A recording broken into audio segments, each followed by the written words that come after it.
Buy me. Chineke or go do no hoko. Come generally go do. Only them to reach in the nuno. That more than my house. I don't to like that house. I don't know talking about.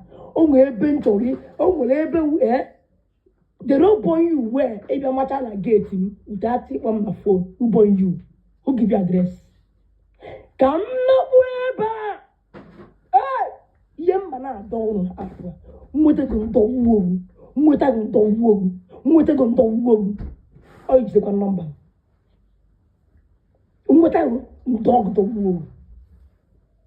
Hello? Hello? Hello? Paulusa. We are not here for you. We are out for justice. We are out for justice. My birthday. On Gonso, birthday Mary Gonso. Obuna Palebe Poluna, Melida, I'm going to Melina Napolo. When I happen Pulum, Kaiso go to widow, Mamma will widow. My mother is a widow. My mother is a widow. No chiaruzo. Na kesi abada. E woro msizo si no iku. Ko to apalaji ugu. You got it. Kwa we problem egbuongo. Mmote dog digidon wan. Ono for no say this ano. Ono ebesi na akwa no. Ngwa esia. Ya jenye 200,000. Emekoro nyebele. Makobega akwa. Ngwa esia. Ya jenye 200,000. That guy with the 200,000 can put all every day. No, so now, I bought him a call. A team book on dollar. I bought him a call. Beer, pampered wife. What are going to go to my table? Usually, the pampered wife didn't say anything bad. Oh, what are you good, the bad man? Only a poku, Nanya. Oh, will a boku say. No, but I don't wear Abadan. Na I get super when I want to a that statement. Na do move and what forgive Nanya onya do wuru nya wo makana abada emeru ewi bebe why die wona wo o silo why ya puche beje bipi ewoye o na echo nwudie emana why enwe bia madam mom ni na watch me ba mo nwanne oburu na buru kwa mma na ya why enwelo nne why enwelo nna why enwelo umunne so ụmụ ya bụ die ụmụ ya nwunye everything emara bibi wegi mu waya obe na anyo funa onwe onye nwere ya mụtara ya ọkụ onwere nne ya kwuri ọnụ onwe onye ya kwuri ọnụ na me and you go kwuri ọnụ ọ na oge kwuri ọnụ na me and you go kwuola nwaanyị ahụ ọnụ ndị a na-apụta support abada ha magwena nwere kama a widow anapụrụ ego inwekwa mind pụtakwara support abada if you look at a digu, I can see go on walk it up my use. What about it in one GJ is about the window.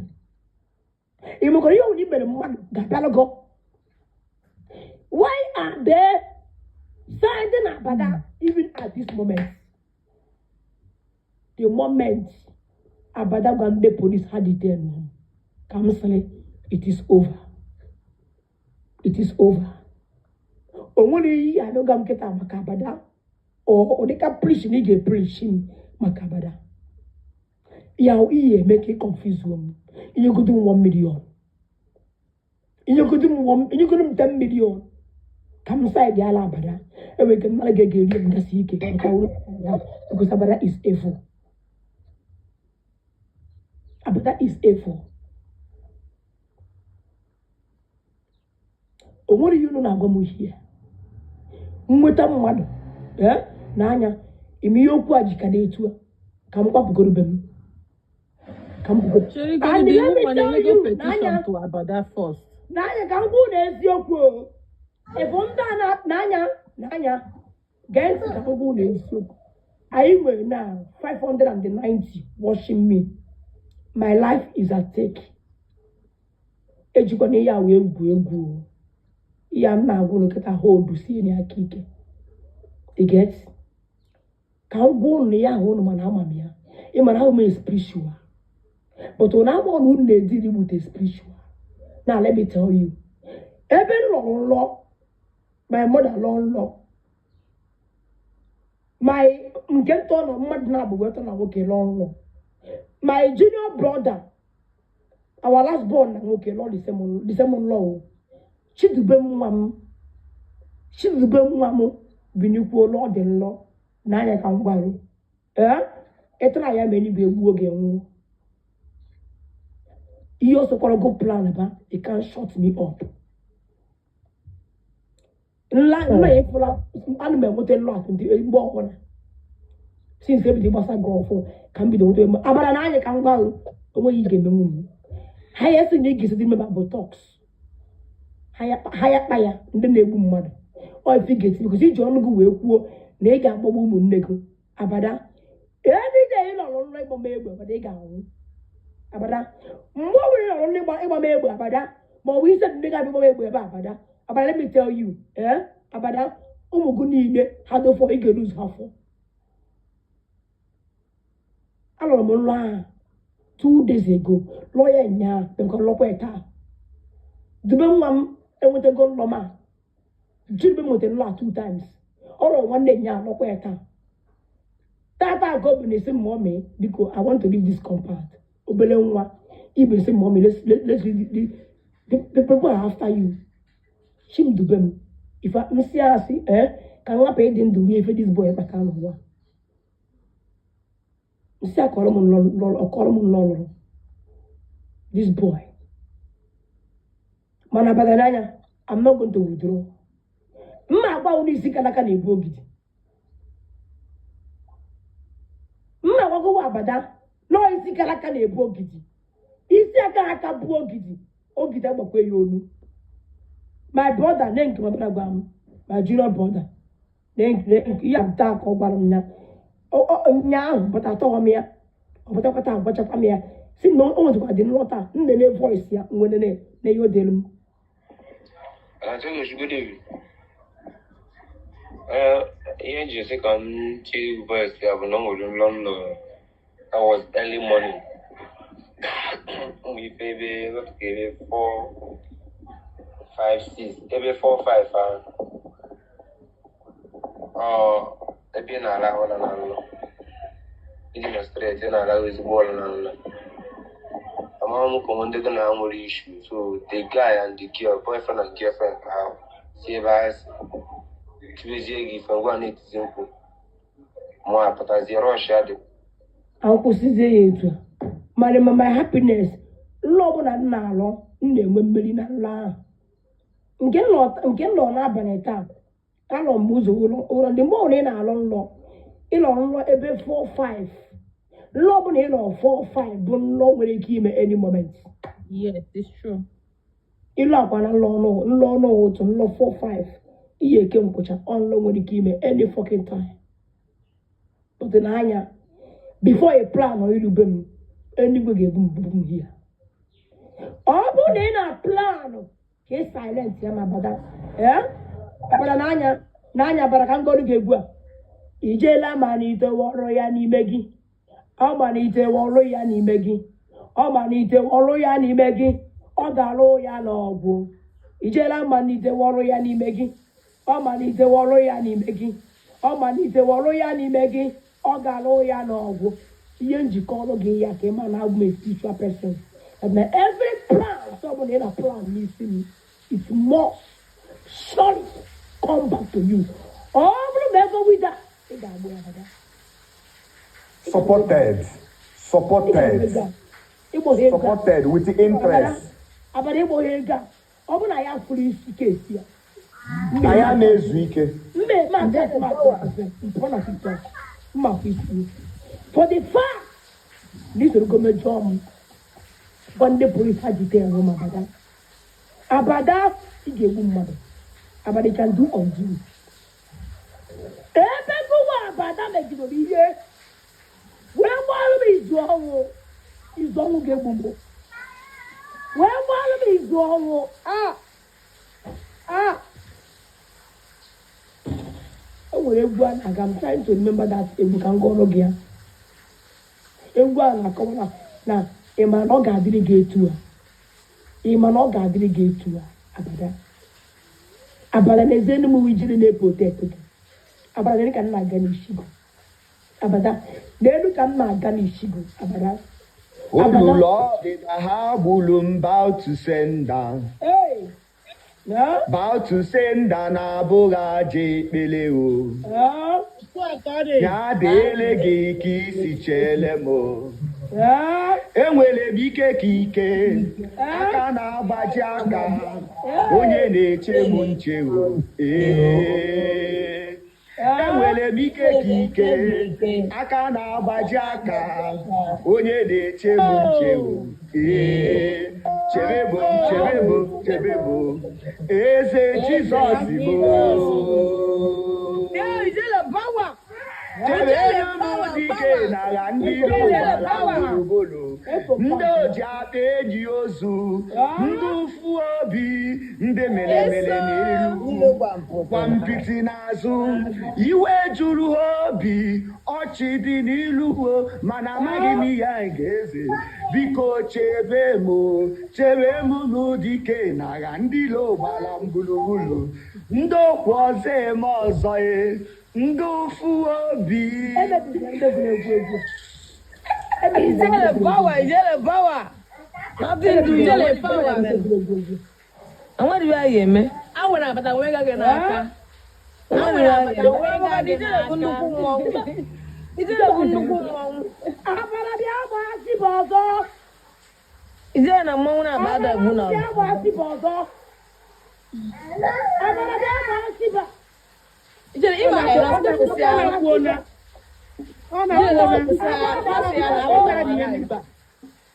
no more Siba. Abada has the Abata alive for now. Abada. Has the Abata for life for now. No, Nanya, oh, Mamma, Amam. Now, Celia, but I realize they knew you can't go now. Eh? If you come again, can go take it outside. And my again. Bina Hadraga Bada, Ikabona in all. Ikabona in all. Ikabona in all. Nana Abada, Akupokosita, or the Lao. Jello, I don't want to know step in a blue aqua alive. Only Baba.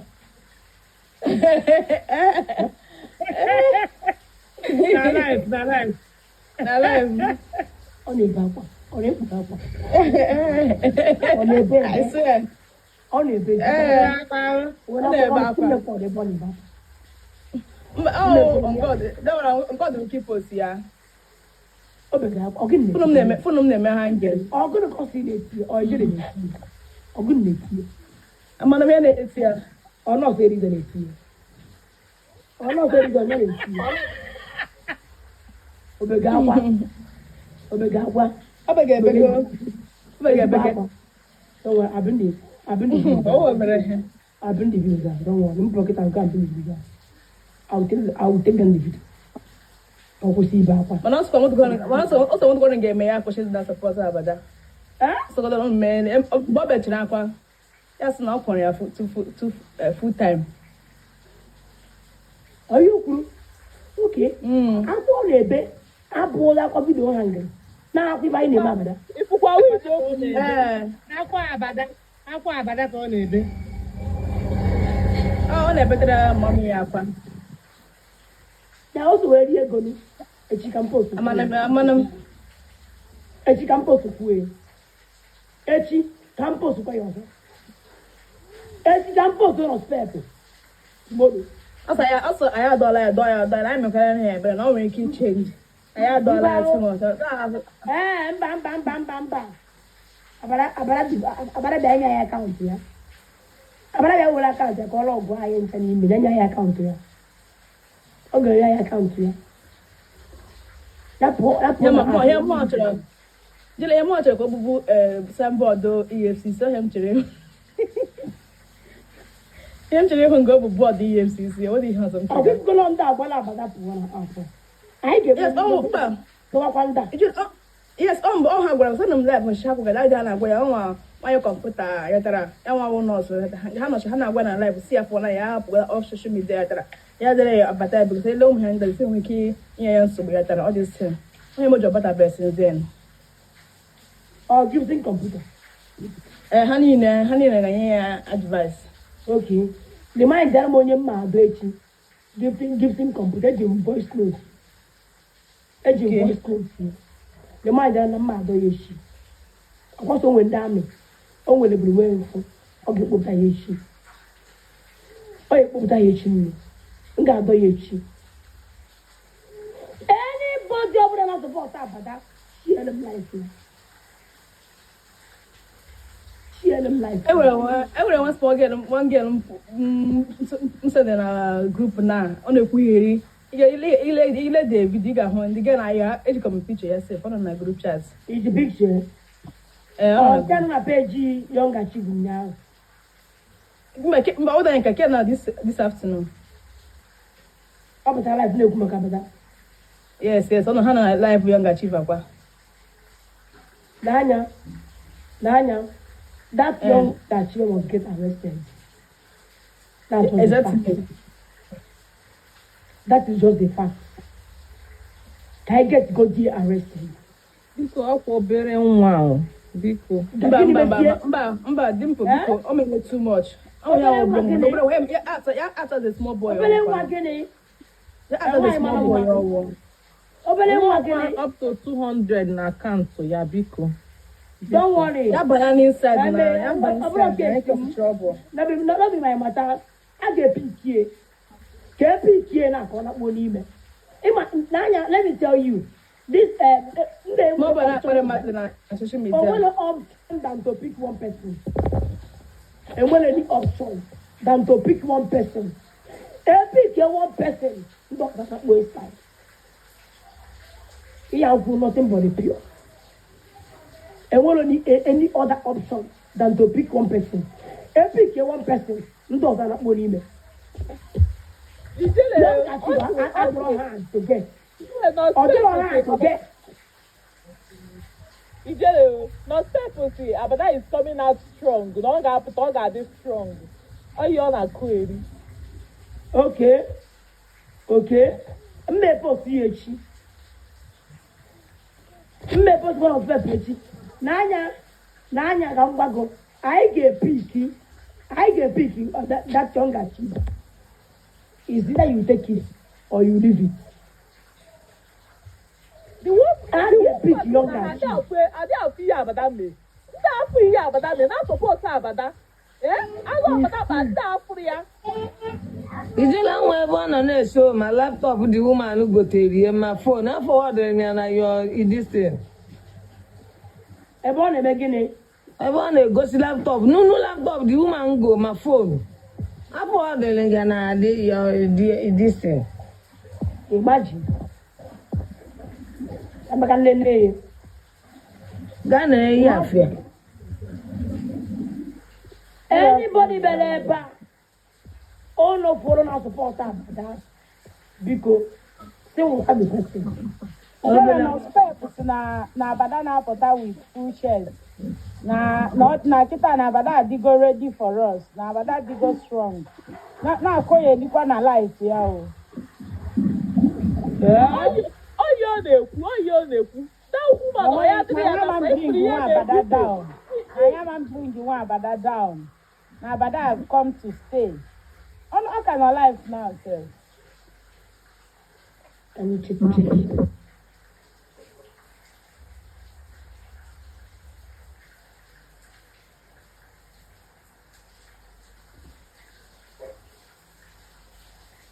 Da machara ihe ha mara ihe na-eme ya ha chere na-egwuregwu. Okay. O ti ga akanta na private. O ti ozi egbo. We no put am o ti ozi egbo. Akanta no go na private. Up go life. No spare for chere mu. Agadi why. Then your face. Nke aka m meburu. Agadi ozu. Then you agadi why it doesn't do. Don't worry. They come screenshot your watch. Prayer, get ready for me. ịma ebielu gị ụba na nkịta ọkara gị aka ebielu gị ụba na ọka gị aka ọ kwụchara ịnakpu agadi nwaanyị ibela dị na agadi ekwe nka nọọsụ pep agadi nwaanyị na-alụ ọtụ nọọsụ ka na-alụ ọtụ ụmụazị agadi nwaanyị ga na-alụ ọhụ young boy nọọsụ pep ịga na-alụ ọhụ ọla kụrụ ọhụ yọnga chief ya na yọnga chief nọ na-akọgheri obere nwa ọ mụta ọgbụ ya osori ya na-akọgheri bụ nọọsụ pep. Don't worry. Ọ ka ya agba ọsọ ime ọ na-ebe n'akwa na mamakwa nke ọ na-ebe ọ abada ka ọ vidiyo elu mamụ nke ọ na-ebere ebere amamụ nke ọ na-ebere ebere kama ya gba aka ochere m abada ka ọ na-ebere ọ na-akwụ gị na na-eye ebe a na-eye na yọnga chief 39 dey watch am 39 dey watch am dị ngwa ụlọ na-adị efe iru ebe ahụ nọ na FYP na we dey give them view iru ebe ahụ nọ na FYP anyị nwere enye ha view na-eye ebe a 39 dey watch am ọ ihe mgbara ụnụ ụnyaahụ onye ọbụla ebutughị na practice if you must watch her nọ na FYP gebezi ya ntị abana n'ime maka ọ na-enweta view ha na-asụta ọnụ mgbe ọ na-aga enweta view ha na-akpuo otu na uji ebe ahụ na-eburu view biko nye ha Lucas nwere ike ihe a mee ahọpụta ife dịka ebe mmadụ na-abụ ọ mmadụ ịtọ na-asọpọtụ na wasaid ha abịa awa eke ịbaji ekwuwe okwu ọnụ niile gbakọgbajoche ebe ahụ na-ebinye ha view dịpụ ọka nwere ịchọrọ ịgba m kwuo nwere ịchọrọ ịgba m abeg ride on Yeah. ride on o. Aje ni basi mmebere ihe ebere. Mbasi na emere na ebere because the money is much. I don't support bad thing because Amam to get money is hard. Gịnị ka ọ na-akọ mbụ Chizọba? Una that woman na organize duty. From night duty to morning duty to raise money. There's no way it can go through. enwe ya plan gị na Chineke ama nkwa ka ị daa ndị iro gị ga-anọ n'ili ụjụ ara gbachikwa ya ntị na-ezu Ndị nwanyị ọdọcha. ndị ekpere Aka ndị nwanyị ọdọcha. ndị oshi famili family ọjọbọ family ha niile wụ ọjọbọ their family bụ ọjọbọ famili oshi ma nke nwoke nna mara ma ọ bụ fibroid n'afọ ọ na-akọ eri ikele ya na-ata apata pụọla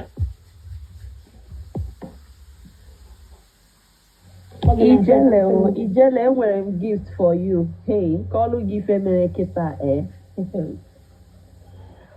ọ dị m ka ọ bụ na nrọ ka m nọ ị mara oge a mụ na gị zachara kọl na mmadụ kpọọ m sị m pakịgharịa ahịa and ahịa ahụ up to 5 million naira si a na-enwero m up to that ahịa ebe a ọ sị m oke na ọ ya akwụ m the money cash m place order from India.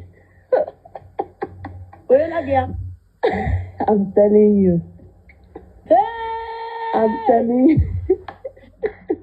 Ife from n'ọnụ mmadụ imekwa na mmadụ na ọkatakwa n'ọtụpụ aja na ọ bụrụ ndị dibịa na ndị amụma ga na-atụpụ aja. Biko, kọnekt godo unu m onye a o nwere webido o kpere m mana echi ka m na-epost ya onye mgbe wivon eziokwu arụ jos jụọ onye ebe ezigbote wivon mana ị mara mmarịkwanụ gụrụ aka mkpere ekpere ọkwụ osisi gọd ihe onye a meelu m nụ Chineke gosi ifu riba enwere ebe esu ekwuchi ya ụgwọ mmanụ gụwa gị ya azụrụ ịchụ ezi gị dị conversation mụ na onye ahụ ọsị m send ya account ọpọnọ ahịa adịrọkwa complete she don't mind ta kịta now I'm telling you. mụ na ena bụ na nke the return of Bob this morning mụnwa Mrs. Okon joy of Our joy of God. Mama, Nyawa, the Bob, the return of Bob, joy of God, and the King Pretty. Pretty and the Kingfisher this morning. So I know come back to my birthday. Always no yem gifts. No we gift or yem. No yem we won now. I been on the honor into hostels. Above the go to the Harry. So we won on the hostels. We won about 300,000. It must be before you go 300,000. And make as a money yet is in Kiku. You better go to does she sell quality? Yes, now. Okay, we can make DHL. If I'm enable bouncy, no Indian with good quality. Indian now, in a watch their Z word, no their hair coil. Why Vietnam with good straight? Why China way for coils? But Indian, they are very good on bouncy, and anything deep wells, they are very good. I do. I'm not everywhere. If I'm give good quality, either from my page, you go to. I'm left from 6 inches to 24 inches. And you put the kid in the 200 grams. Depending on the length.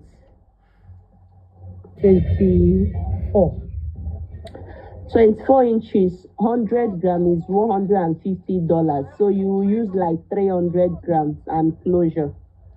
Some people they use about 400 grams. But 300 grams. Oh, if feature no.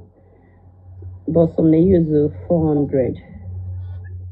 Or you can buy 400 and ventilate closure from there. Yes.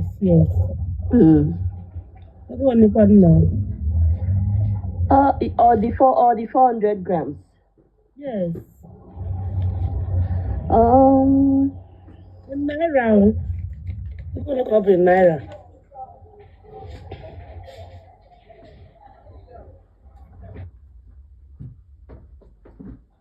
They are on 140. So the 400 grams are above $560. So exchange rate is 1,380, but you may use 1,003.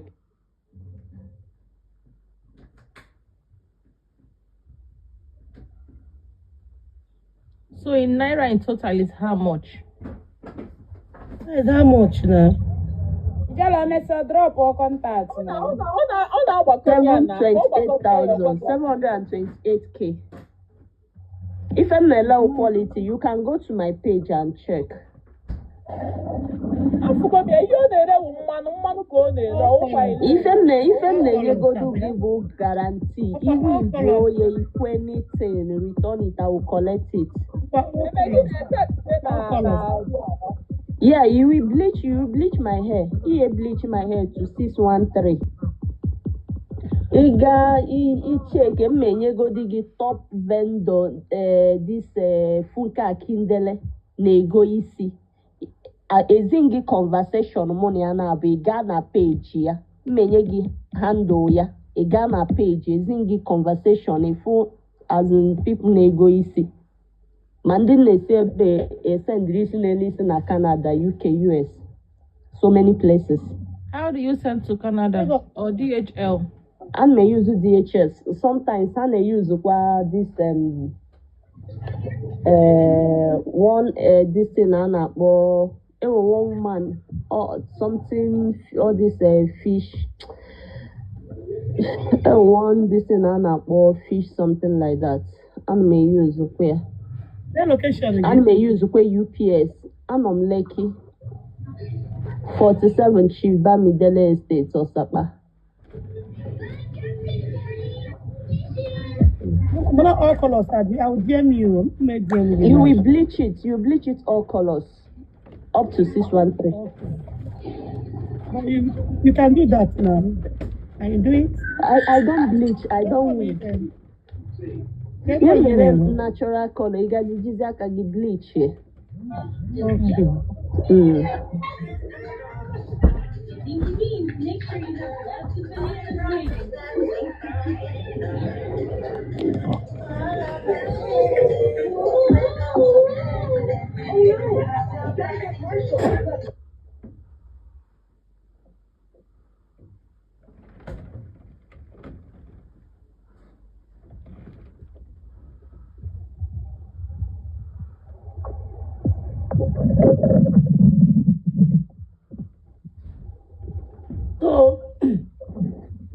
when I am on I enjoy the life today. So I put a zioku in my goma with all the nail and my problem my birthday party. So I put a zioku. I was not in your movie. Oh, you know, we do come on to go and blue. I've been just on a play. I was in my address. End of life, end of life, end of it. But I took a name. I took a name too. Instead of no, drop address on Mungaji. I drop on the wig. Drop address. Everywhere, or look what that team is not dispatch at home. Or you be about dispatch at home. Then on you be dispatch. Nancy. On is going to get on a money.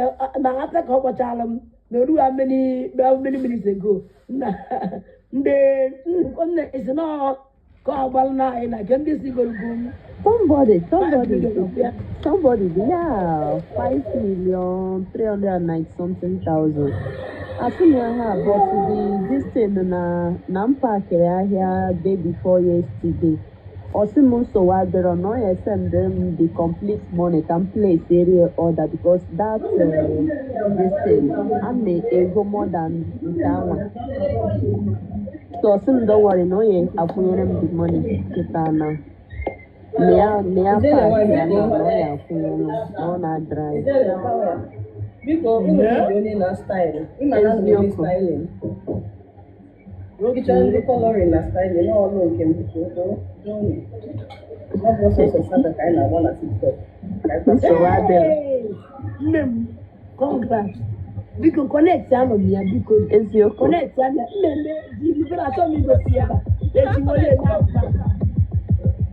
Esi wele ma advance tomorrow. Oye mo le ma ta peta ke le wo. Esi kan wele we ma advance. Connect am. So can connect yeah.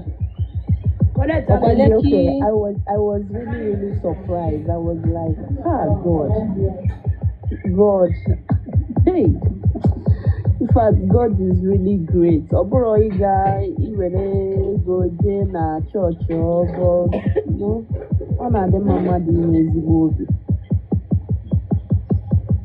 Ịma, mgbe ị na-ata akwụ n'elu kwụsị na ha, nzogbo onye tabuza n'elu onwa. Ọ bụrụ mụ na-eme styling, ana m eme isi.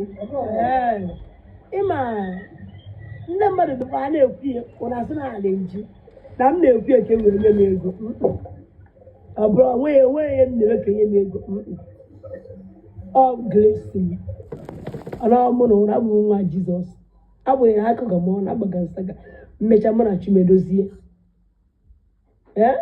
Nne m ọhụrụ ibu giva ọ ya bụ ihe mee nne ya. Ibu giva onye ọbụla na-ege ihe na-enweta connection ozugbo ọ bụ ọdịile. What did I tell you in the morning? Like I said, you have a good heart. You understand? And the heart na-enwe good heart. Ifefa na-enweta na return if or joy. Okay, I'm going to go. So let you know I'm going to put them. Yeah, I was really surprised. Honestly. What is more Thank you, ma. Onye nwekwa nka na-ekwu agadi nwanyị. Okay, I'm to go ya onye ala. Hey, I'm happy. Thank you, ma. I'm happy. Honestly, even one of my customers na-ebunye ahịa na that one estate nọ na Ja something avenue na Ja. Ima ọ ga book rider ọkpọ m kịta ọsọ m emesịa Emesịa mụ biko mụ sendịarị account number m that na before 2 days na onye sendịrị m ego na ife o lepụtara this week ihe a not 1 million naira. Nne m debe olebede afịa. I was like, am I dreaming? Onye si na ihe ọ ya akwụnyere m 500 ọ sị m na ọ ya sendịrị 1 million naira. Nne m thank you. Iji obi gwe m ihe. Ndị lekọta ebe debe olebe afịa. Ememo. Debe olebe afịa. Ihe lekọta afịa. Ihe lekọta. Thank you so much, ma. I really appreciate you a lot. Thank you. I appreciate you. Thank you. You're welcome. Yo. Thank you. It's a meluga baba debat. Dimple, why, Oma? Tell them Dimple na my committee of friends. Yeah, about what will be me go on couple of months. Tell them Dimple, tell them like my committee of friends. Tell them about. The general why? Their last born, their last born, never for who you book last born, their child picture last born, last born, oh, you book. One against ya, why only? Why only Buruji this in a melon? Why you put this in a melon? One of this matter. One against ya.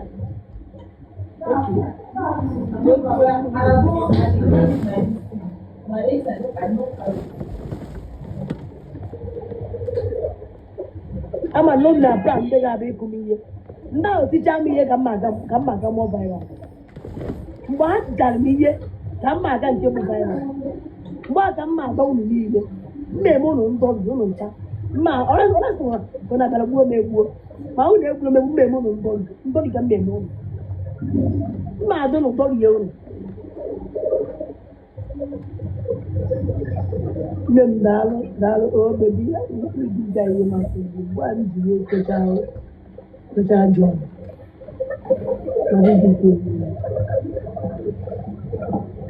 it your one?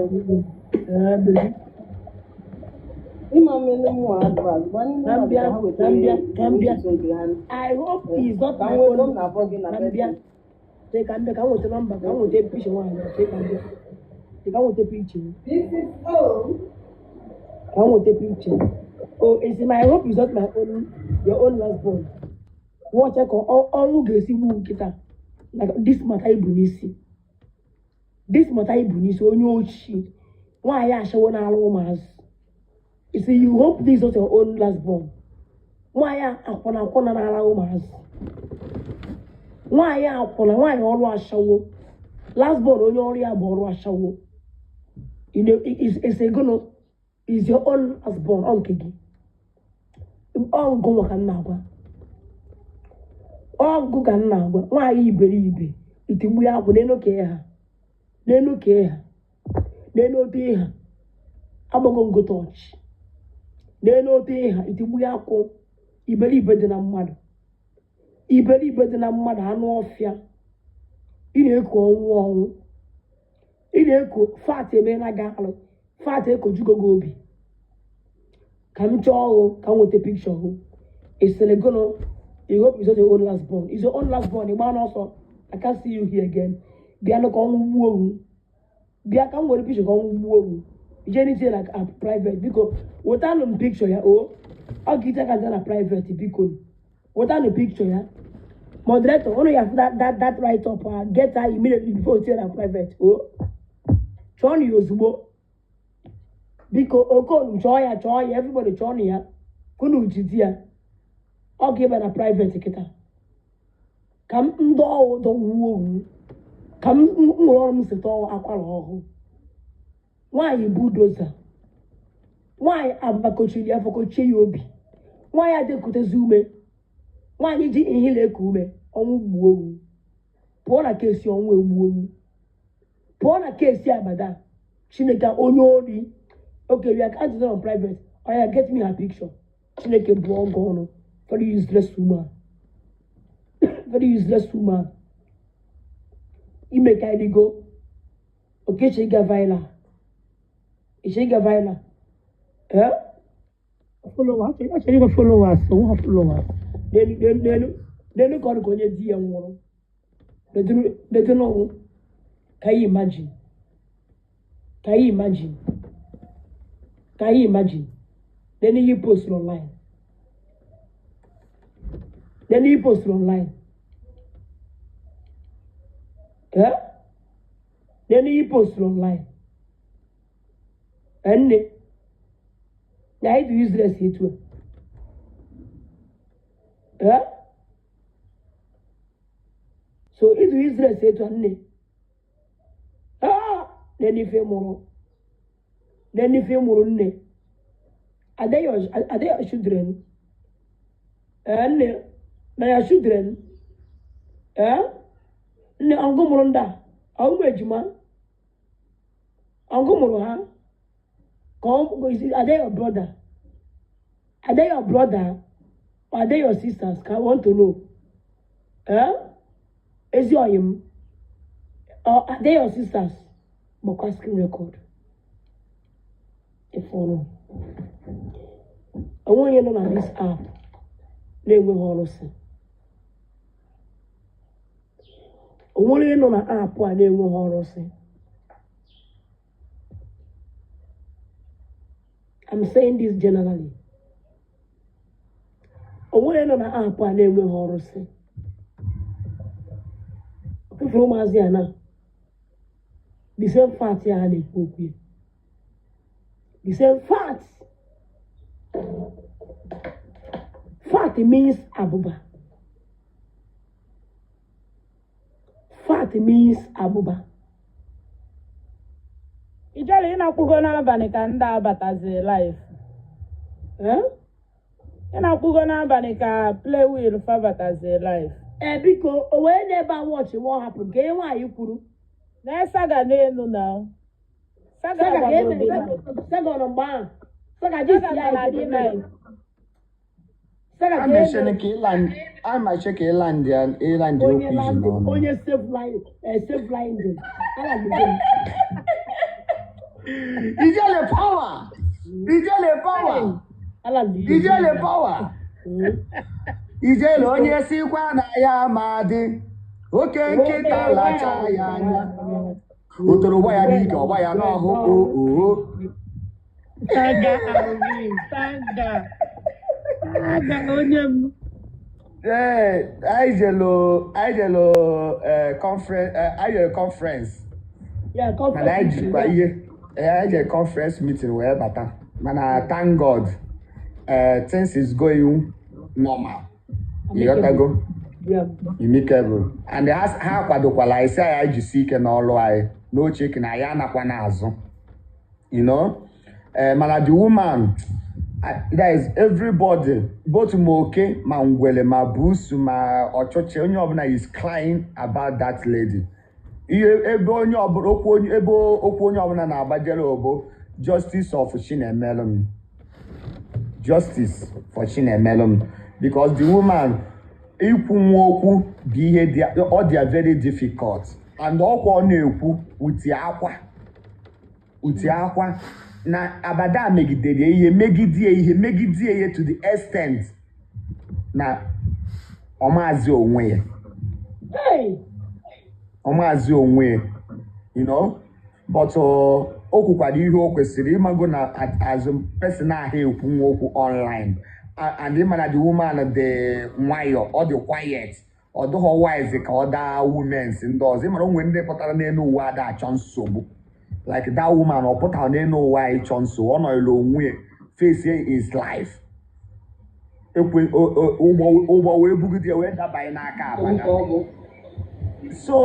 something like so Bible does recover the process. So if you know where to be. Bible doesn't know well, he does the meeting. So maybe the way.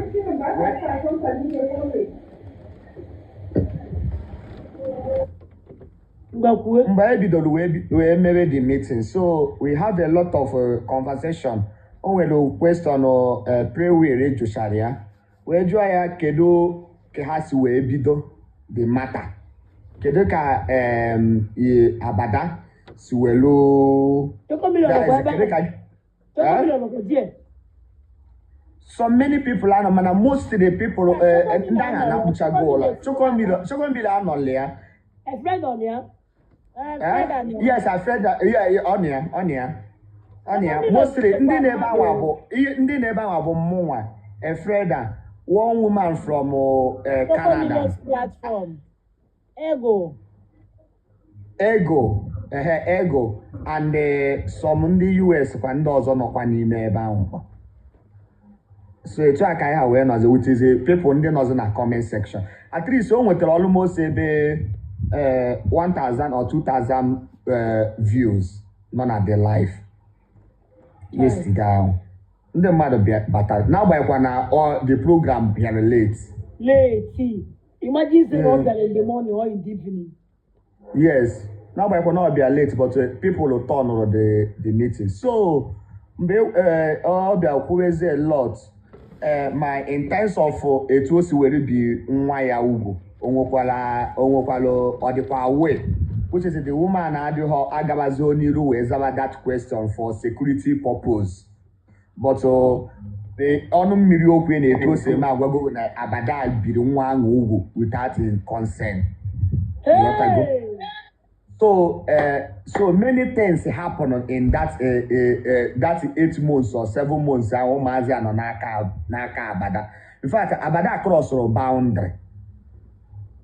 Across boundary. So ihe a na-akọwazi kịta ala nwa abụ onye nọ na position to ide petition to EFCC or in any angle not the free. So each ọbụla chọrọ ide petition you meet a friend that will give you the copy. You got submit it on your own.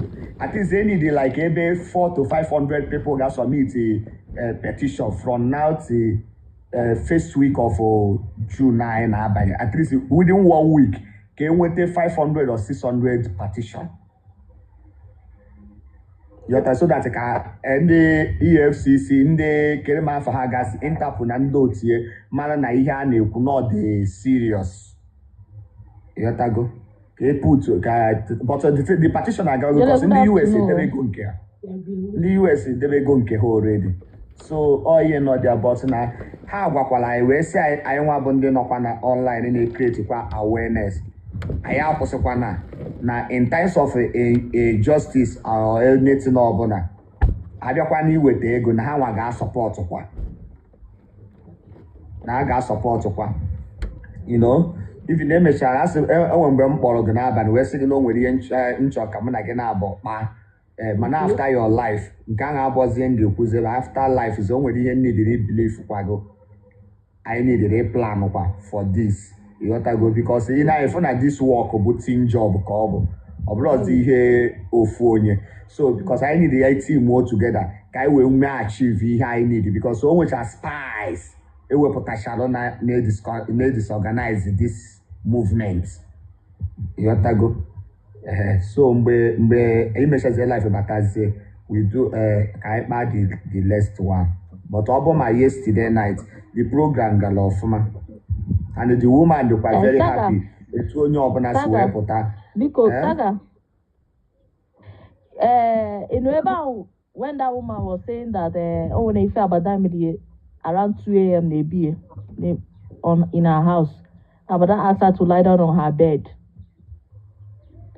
And Ronkao. Mba bata bụ mgbe o kwuru nke ahụ. Abada si na Ugodu nke anyị mana mabata bụ online ugbo. Mba ị na-ebe ọ dị ka netwọk gị na-enye nsogbu. O nwebe call. Kwuo ihe na-ekwu nne.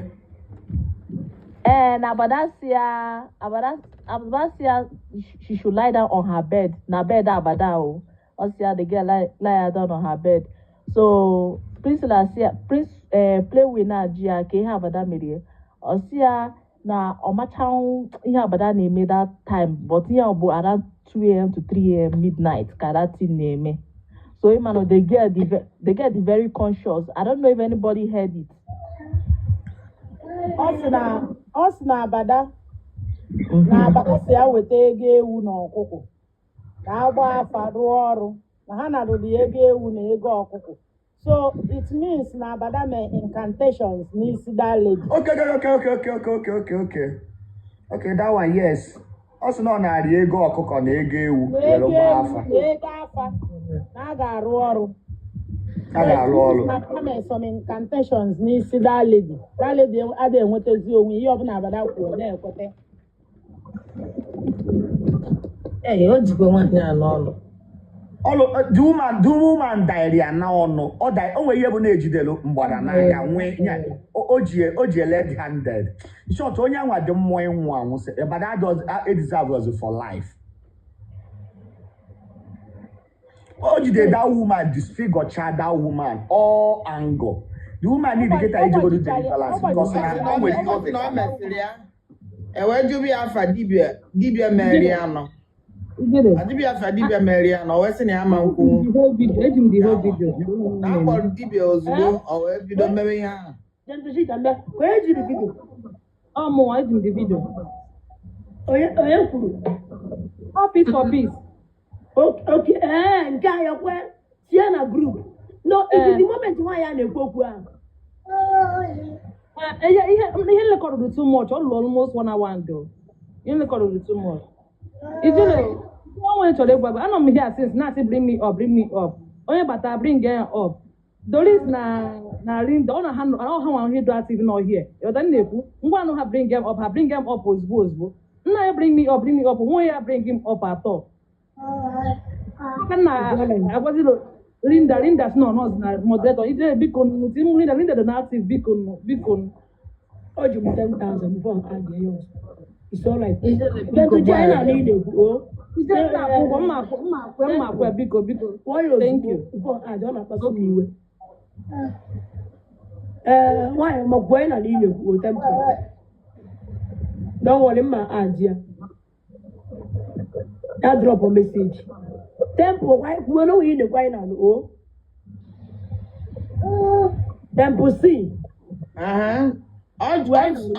Ajụrụ ya n'abalị ahụ eji m ewu ma gịnị wee na-eme kedu dibịa merie ihe ahụ ọ sị na ya mara o nwere dibịa akpọrọ afa Dibịa ada achala ka ọ bụ ọba ọ sị na ya nwere ike ikwu mana akpọrọ dibịa ozugbo ahụ dibịa na-eme ihe ahụ iwe na that woman dị evil.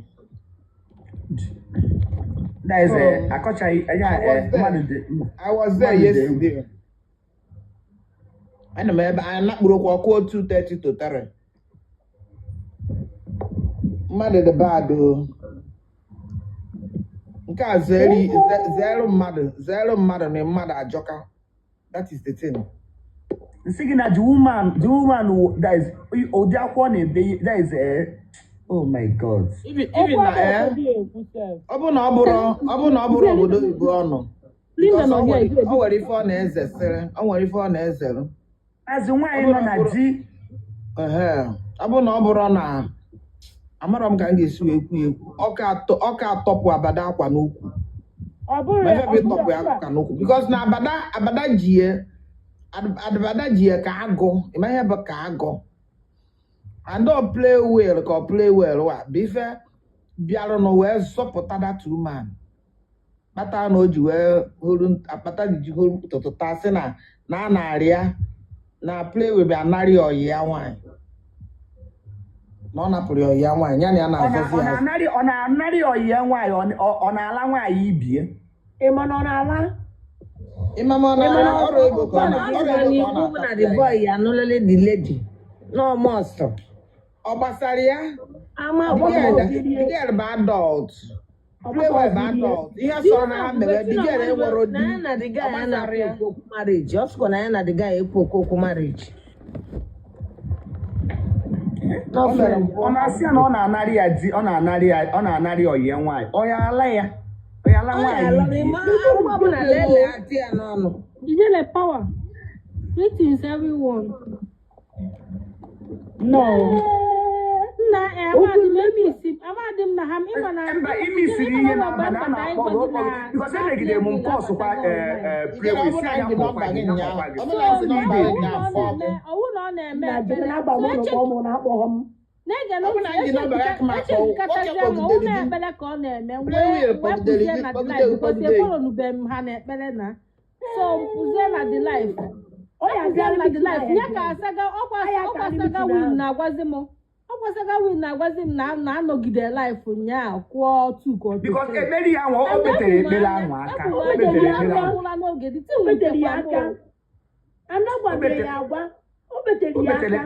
mgbe o ji wee bido program a bụ almost ebe 1:30 to 2 na-ewute ka m ya ka nche na kịta ka nche na-enene the program na nke ebe 1:30 to 2 ka eji bido program mana efiriri nnọọ time the woman ji wee enwe na nke ọgọd ka m si wee pụta kịta na nke ọgọd ka m fụ ka m jee na-enene the team nwanyị na mkwụkwọ anya sef amara m eche fresh kata m peji ọnwụ na-ekpere ka ọ na-eme nna si ekpere nna folonube ka ihe mmeji ji nwanyị si ebe a pụta ya ka m pụtazikwa saga win na-asịkwa m na the woman pụta call her own side of the story na the team kwa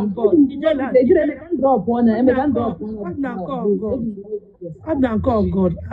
God ka m si kịta anụwa nya ọwọkwa obere ihe the thing dị very long onye ya ege ewe nnọọ patient wee gee the thing the life tere aka o mana ọ nọ na life ka ị na-eme sigi na life n'agbanyeghịkwa na emere program a late hour but people nọ online drop people nọ almost 1,000 plus going to 2,000 and ihe a na-ekwukwa dada dọkwara ụmụazị ugwu n'eziokwu. Yes, you are doing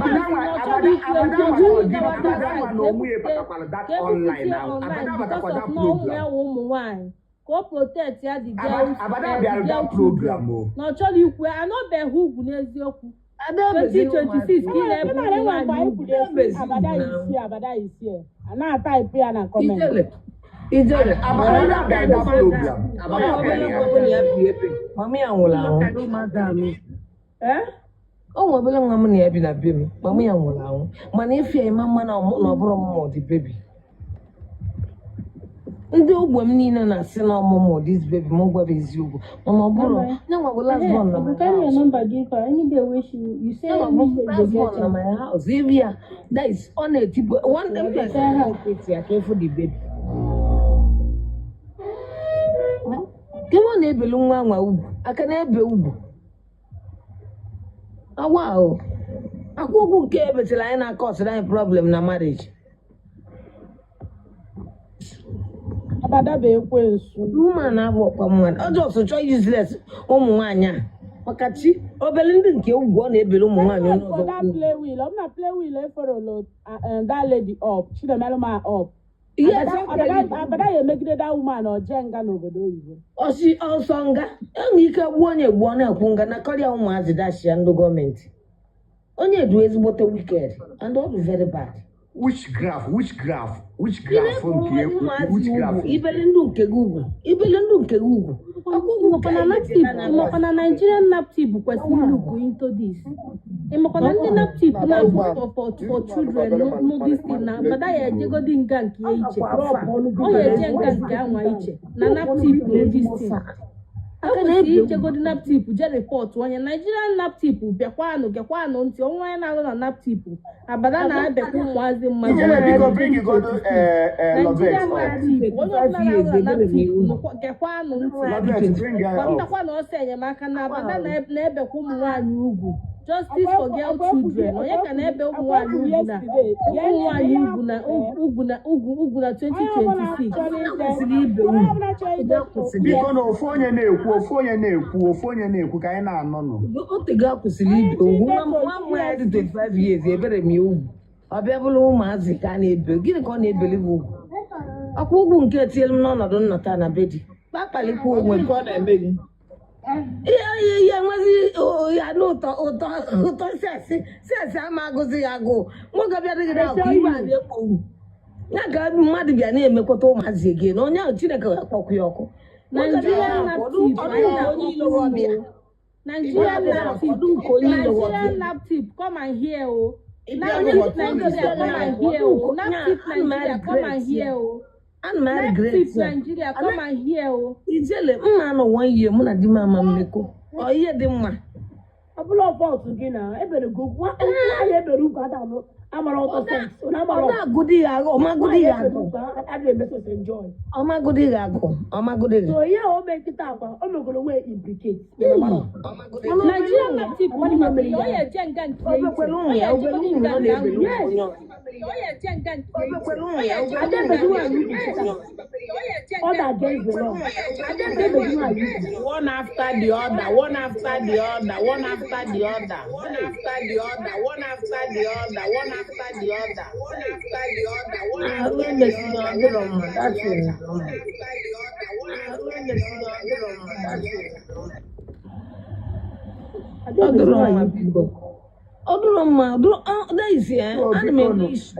biko na anyị ga na-ekreti ihe anyị ga na-eme kịta bụ awareness ka anyị especially ndị a na-eje na platform ndị a na-eje na platform abada enidiri ka a na-esendere ha messages ka ha na-ama na ma ọ mee ha anwa ha na-eso n'ụzọ adịghị ya and ka i wee fụ ha stupidness na witchcraft the woman ji were obodo na onye otu nutere ọ nara nọmba ji webata ya na WhatsApp grupu narị ya 10,000 tinyezi ha ebe a everyday ọsịa ha send ya nọmba picture di ha send ya picture enyi gị nwaanyị ọmala etu ọ bụ na-eme ha everyday onye si enyi obubata mara ndị di eji ego mara ndị di eji ego o wee mara etu onye ga-esi were na onye ọbụla ego so ụmụ ihe ndị ahụ niile na marriage abụrụ ego dị na marriage nna onye kwuo n'oche ka mmadụ kwuo n'okwu nke a na-asị na abada bele ụmụ mmadụ ikwu n'obere ha ikwu onye gwara ya bụ obere ndị nke ebu ekwesịrị eje nene ma na-ebere ndị nke ukwu ọ na-ebeghe wee jepụ ụmụazụ mmadụ ukwu okwu onye o ji kritoris ụmụ mmadụ wee mee amaghị eziokwu okwu onye o ji kritoris mee ma nke ndị o jide kritoris ụmụ mmadụ bee ha ukwu nwaanyị a bụkwa alụ Nigerian naptip kwesịrị ịpụta na this thing. Nigerian naptip kwesịrị ịpụta na this thing. Nke na-aza na-ebe ụmụazị ugwu kirikiri ụmụazị for that matter na 2026. Naptip Nigeria come and hear come and hear ụmụazị agbagotego Nigerian naptip, we are calling on you people. We are calling on you people. Na ihe kwu onyi leki ndo onye ọbụla ịga drop a friend a message onye gị ihe na iwe delu to EFCC actually create this awareness get this message to EFCC ọ bụ ma abada aka ya kpara abada so Ijele, good afternoon. Seed of Beauty, good afternoon. I think ihe anụwa n'ọrụ Seed of Beauty, good afternoon. welcome Coach Nume. I greet you. Ijele, I like me ihe na-eme iwu nwaanyị gbasiri ike, you understand? But also ihe nchọrọ ka ime nne eme woman na stand in truth ka ọ ghara ịbụ echi asị ọ na platform Ijele ka ị nọ bodi biko ka eriche to the woman nwodo's daughter ka ọ confirm ma ebere ụmụ ya ugwu ka ghara ịnọ ihe na-ekwu ihe amarụ. The woman that confirm the woman that confirm then she says that she wants to protest. Chelu, the woman see because of no girl will girls. Well, let me finish now. Let me come down. Woman equal bata words with people. Seed of Beauty can na go. Seed of Beauty. Iwu nwa na-ekwu n'eziokwu. I'm not so amamonye abadabo. I'm not here to know. You understand? Ihe m na-ekwu nne. Call that woman who those daughters to confirm maybe those girls who could. You're the Seed of Beauty. ọ na-anụ ya Onanu. Seed Madam, of biko o beauty. nwere ihe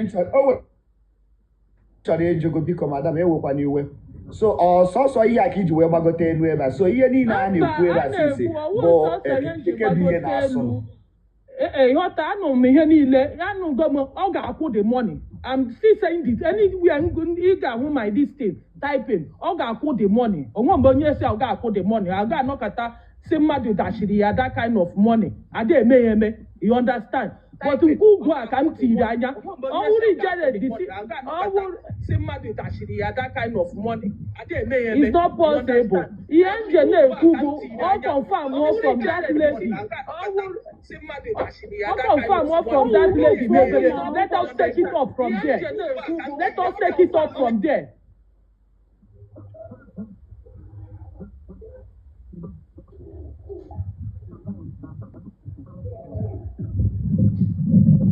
Thank you, my brother. Seed of beauty, please confirm Ebere Yugu. We take it up from there. That is what I want. Call the mother of those child to confirm from her that Ebere those girls Uku. Ebere ya or a very serious case. That's what I want to say. Please bring me down. Please bring me down. Saga joy mo na lo na na.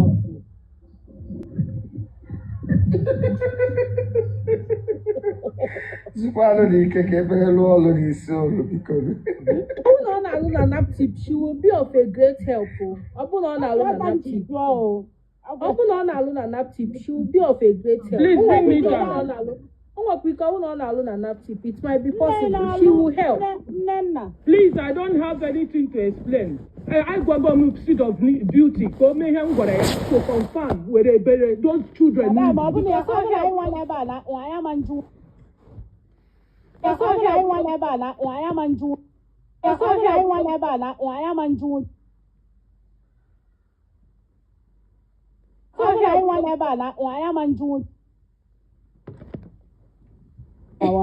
Mba otu o si wee kwuo ọ na-ekwu okwu ka onye nọ na pti because ọ dị serious with it.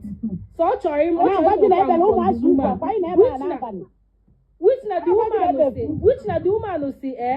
be ụmụ ya ugwu but ọ si na ọ chọrọ iprotect ọ bụ ma abada ebere ụmụazị ugwu o bere ha ugwu ọ be ha ugwu mana the woman si Chinemelu m si na because of na ụmụ ya wụ ụmụ nwaanyị na ọ chọrọ iprotect their future because of tomorrow.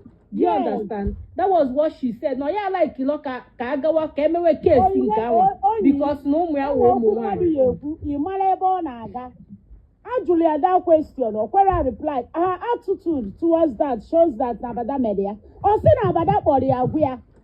Na Abada kwurie na ya nwa amarọ. Aweje esi ikpọrụgo ha gụ na ọgwụ ọsị ka ihe nenete. Ọ sị na ihe a social media. No, chọrọ ikwe na ọ chọrọ iprotect ụmụ ya. Yes, Abada mere the thing. Ọ chọrọ iprotect ụmụ ya because of na ụmụ ya wụ ụmụ nwaanyị. Ọ mere ebe Abada. Arapụ na ibi ebe a na-eme kpurukpuru. Abada onye ori, Abada ekperima. Okwu akpụ n'ọnụ 2026. Na-akpụkwu ya na nke ọjọọ bụkwa na nke ezigbo na nke ọjọọ. Okwu akpụ n'ọnụ 2026. Onye ori. Buelu mmịa mọtụ n'aka si agbaba egwu. Mmịa nwụnụgokwanụ mọtụ. Ijele, anyị ese gị na WhatsApp. Ị maghị agba screen record. Ị na-eme that. Ị na-agba screen record. Go to on God. Just to on God. What if you record something? Stop typing. Just to on God. What if you record something? Here in our time. Oga na bro, oga na ma appear. Let me hear back, man. Let me na tap. Let me hear back. Let me na tap. Benafia. Yes. Be na tap. You know the professional now. In a basket, don't type anything. Then you lay pancha. All the time I did have patterns. Yes, so the macrob win now. Macrob win. I can get that name before. Yes. So I make crop. and all that. Play the first one. Play the first one. Was at work. I'm just interpreting. I'm just trying to say what she said. And then some people, I go to their comment sections to attack them. She sent me, and I regret. And at some point, I started taking myself out of it because this is not me. I'm not a public person. I'm not used to going to people's inbox to start attacking them. This is not me. It's not to start attacking them. This is not me. It's not to start attacking them. This is not me. It's not. When she gives me numbers to go and talk to people, I tell her, no, wait, calm down. And she failed to tell people that a lot of times I call her to tell her, focus on the teaching I know you for in 2023, because that was what attracted me to her. Her teachings then was that of more of postpartum teaching. After women that give birth, how to take care of kids, how to take care of yourself as a new mom and all that. That was what attracted me to her. A lot of times I'll tell her, focus on your teaching. Stop saying all those things you say to people, all those vulgar words. Way everybody will like you. There is no way everybody will like you. You must not attack people. But it's as if when you tell her, it will go into one ear and it will just fly off from the other ear. It will just turn into deaf ears. So I kept my cool. I just stayed. Like, okay, this is your life. I won't force you to change. And then when she saw that I'm not dancing to her tune anymore, she started calling me and telling me, saying side talks. She would say, oh, time, bro. Amalonde bonde. Kukuko, Afrika kuko. Kita kanga mande love mommy abada. Kita kanga ma. Dana na love mommy. I love you. I love you. I love you. And I remember one of the times she kept on telling me that, I told her, is it this saga that will give you, the measurements, like that will give you the understanding to know people that loves you or not? Is it about this saga? So please, you guys can close your camera now from the boxes, okay? Someone will continue. That was how the saga started. So from there, I noticed that when I call her to speak to my kids, I'll call her severally. Sometimes she will push me to her child, to her first daughter, to call her daughter so that I'll be able to speak to my kids. She will not pick my call. I was enduring. I'm like, these new developments. Now, wow. She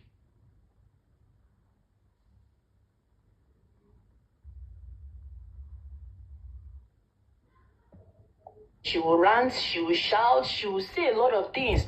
She will say a lot of things that there was one that she said one day. I was shocked. For you to say this to me, you can really go extra mile against people. I was shocked. At that time, I became scared of my kids with her. I became really, really scared. For her to say those things, she told me on stop. But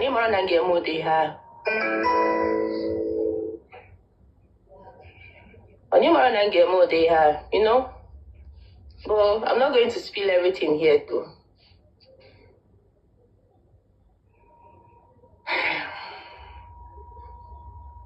So can I ask you, what about, because what I want to ask you now from the video, there are things she debunked that you told me. So I want to ask you. Okay. Yeah. Now, from her video that I watched, she said your daughter turned to snake in her house. Your daughter was turning to snake. She now called you, that she called you to tell you that your daughter was turning to snake in her house, and you are now shouting. Because you can be mixing Igbo small. And English and Igbo, just say your thing. Please, was it true? How did your daughter talk to snake in her house? I want to know. And that you almost died. That she saved your life. No one was talking to. So I want to know. Okay. Personally, I'm not there. I'm not there to see how my daughter turned to snake. You weren't there. I was not there. I was in America when she told me that. Okay. I was here. I was in the US when she told me that. I was not there. So tell us how she told you now. And then the one she said she saved you too. Yeah, she said that my daughter was turning to snake, that she doesn't understand her, and that was what she said. And man, I was confused. I was confused. Okay, so and then save you. when I came back home, before I left for US that August, I felt sick. I felt very sick that time. So she went into prayers. Normally she does these prayers with the group, and there was somebody else that she also does prayers with. So throughout that period, she was putting me in prayers. We were also praying. She was believing that it's spiritual. It's more of spiritual. That something was off about the whole thing because of the transition of care of my children from Onitsha to Uyo. So that is it. Don't know what else to say. Okay, another question I want, because I'm asking, everybody saw the video she made, so I'm asking you via the video so that people will not be contradicting all those things. And we keep mixing it up. Okay? Pray will. Yes. Sorry for interrupting you. For me, this one you are asking her to clear the air is irrelevant because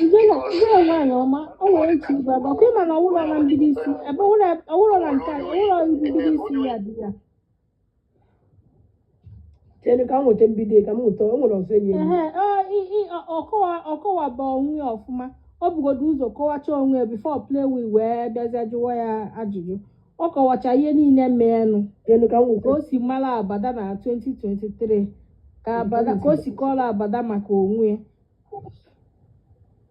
so ụlọ mbido isi ka ibido play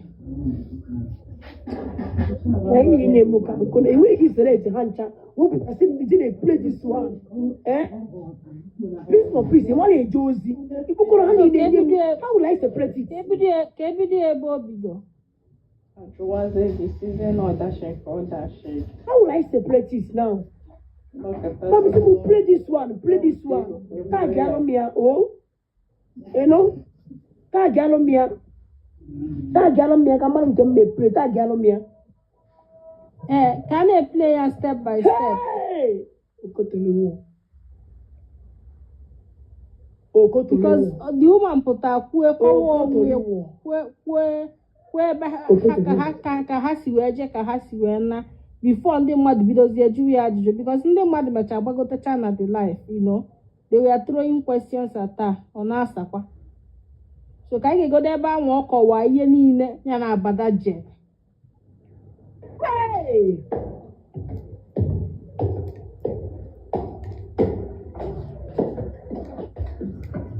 Nne someone trying to make it go. Hey!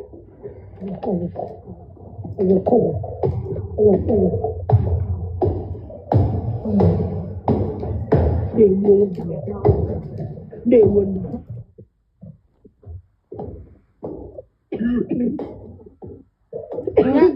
nya ajụtagodi the woman na abada ebe ụmụ ya ugwu eziokwu you can go to Jealous DM and talk to her privately ọ bụrụ na ị chọrọ itake the case then inwe ikwu na-eme ya off from here otu the woman na-achọrọ ịchọrọ ka ndị mmadụ kwuwe gbasatara ya unwe ike itekizie ya off from here na ọnwụ na iwe naptip personnel do you understand? You can do that one I will another case on its own.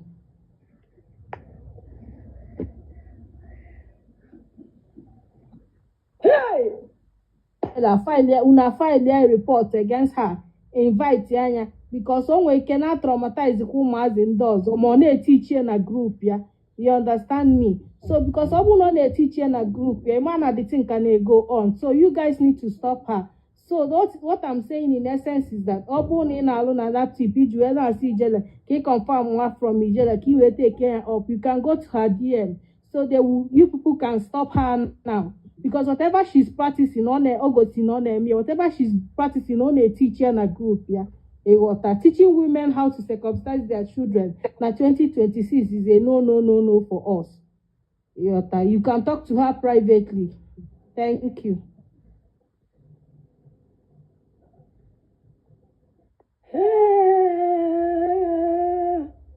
Oife nemeno.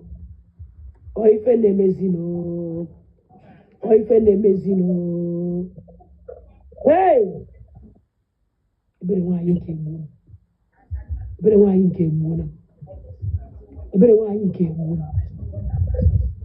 Hey! Abada nwaanyị onye a mebie. Somebody else that also does prayer.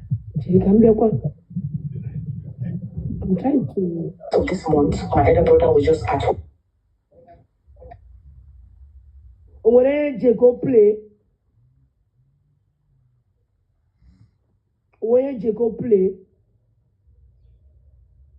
Yeah, oh God, we see we play yeah, because then was selecting here one after another we post so. May accordingly.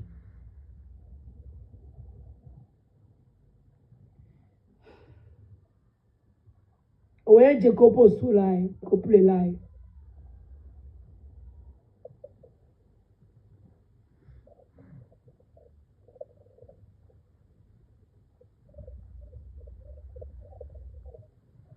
Hey! I'm not a woman. I'm not a woman.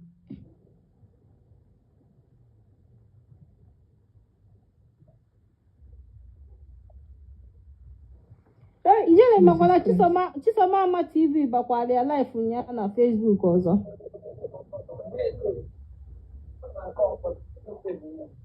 Is it gini? Ama Chisomba their live na Facebook yesterday again.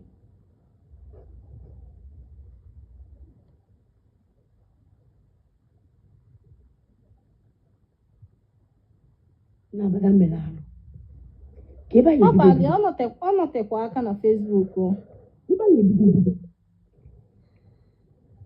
A widow. O yuzu predicament ya. O yuzu akụkọ kọl ya gbasatala ya wee lụka the steer the woman. I'm telling you. Oh, well, no, and call God. Log on and call God. Keep pray like that thing. Open it, log on and call God, and you play it.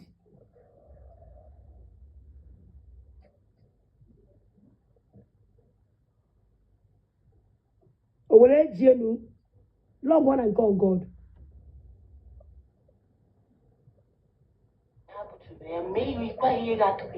Only gave the story video, because I don't call God. Okay, check and play. Justice Ijele. Ijele can want any justice in Amazon. Just say something, they want to hear you. Justice Ijele. Yeah, that's na no way camera shy person. No ye me ye camera kita mana along the line na na-ekwuzi okwu no ye me ye camera. No ye me ye camera kita mana along the line na na-ekwuzi okwu no ye me ye camera. No ye me ye camera. No ye me ye camera. No ye me ye camera. Just Jenny me yo fofu.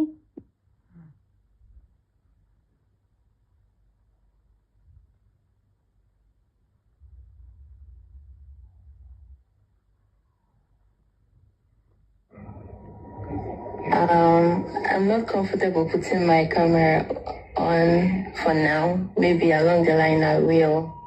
I'm not really the social media type, so pardon me, please.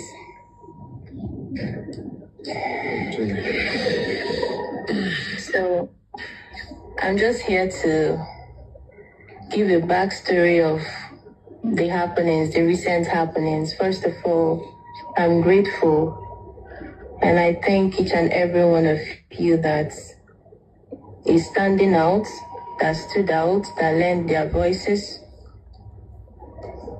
for me, not for me. No, I'm calling Ijele. She's not picking, so you can go and tell her live if she's live. Continue. She's not picking my call. Yeah. Sorry.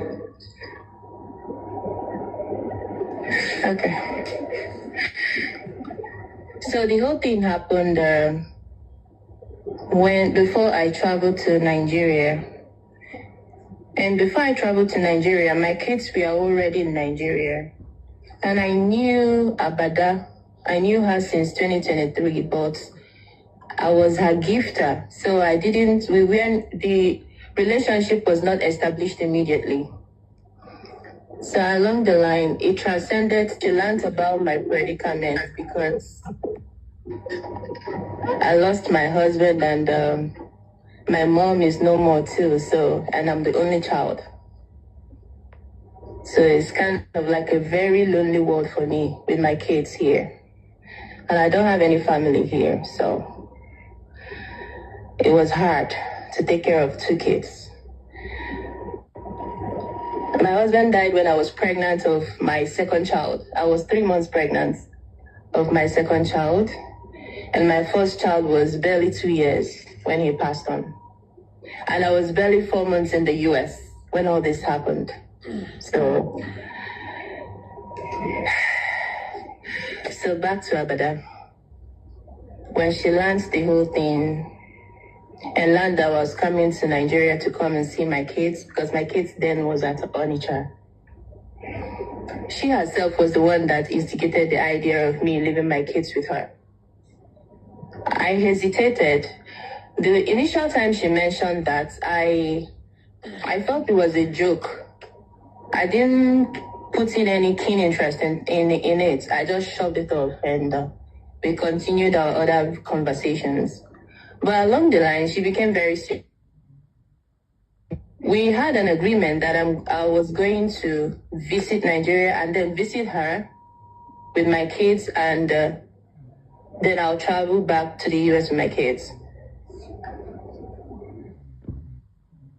I was going to lodge in a hotel with my kids for 3 days at Uyo. But she insisted that she wants to host us. And then finally I traveled to Nigeria and I visited her with my kids at Uyo, and she insisted and she hosted us.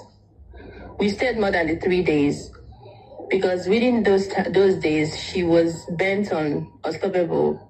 Chinemerem, hey, Chinemerem, no. I want to take care of this too. Nobody should ask her why she's explaining. Please, I don't want such a comment. I don't want any negative comments here. I don't want anybody to block anybody. Nobody should block anybody. I'm going to make a lot of persons admin, moderators now to start blocking people, but I don't want it. Allow her to explain, because you people's mommy came on live to explain herself. You people's mommy came online to explain herself, and then you people screenshot it and post it. So allow her to explain herself, please. It's not a courtroom. She doesn't need to tell you that she has started doing something on this case.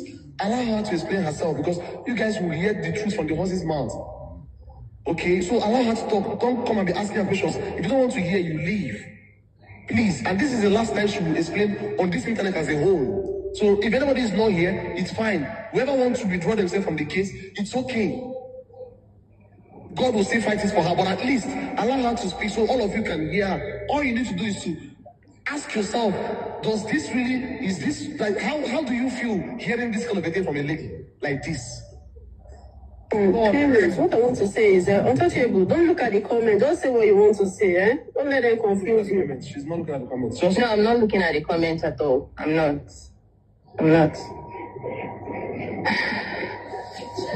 So, when we visited, she insisted that I leave my kids with her. I hesitated for days.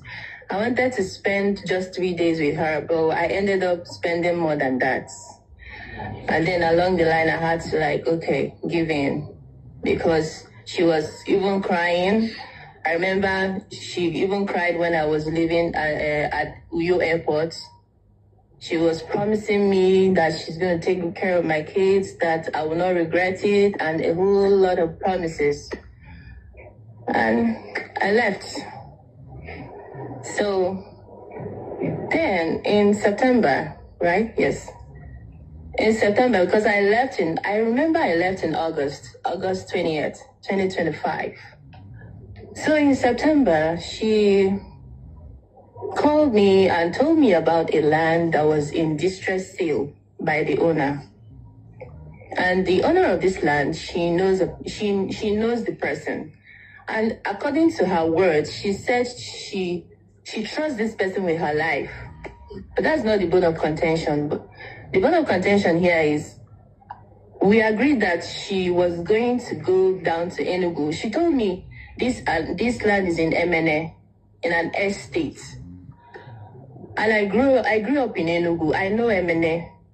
And you know when someone tells you something, it's different from when you go and actually see that thing which you were told.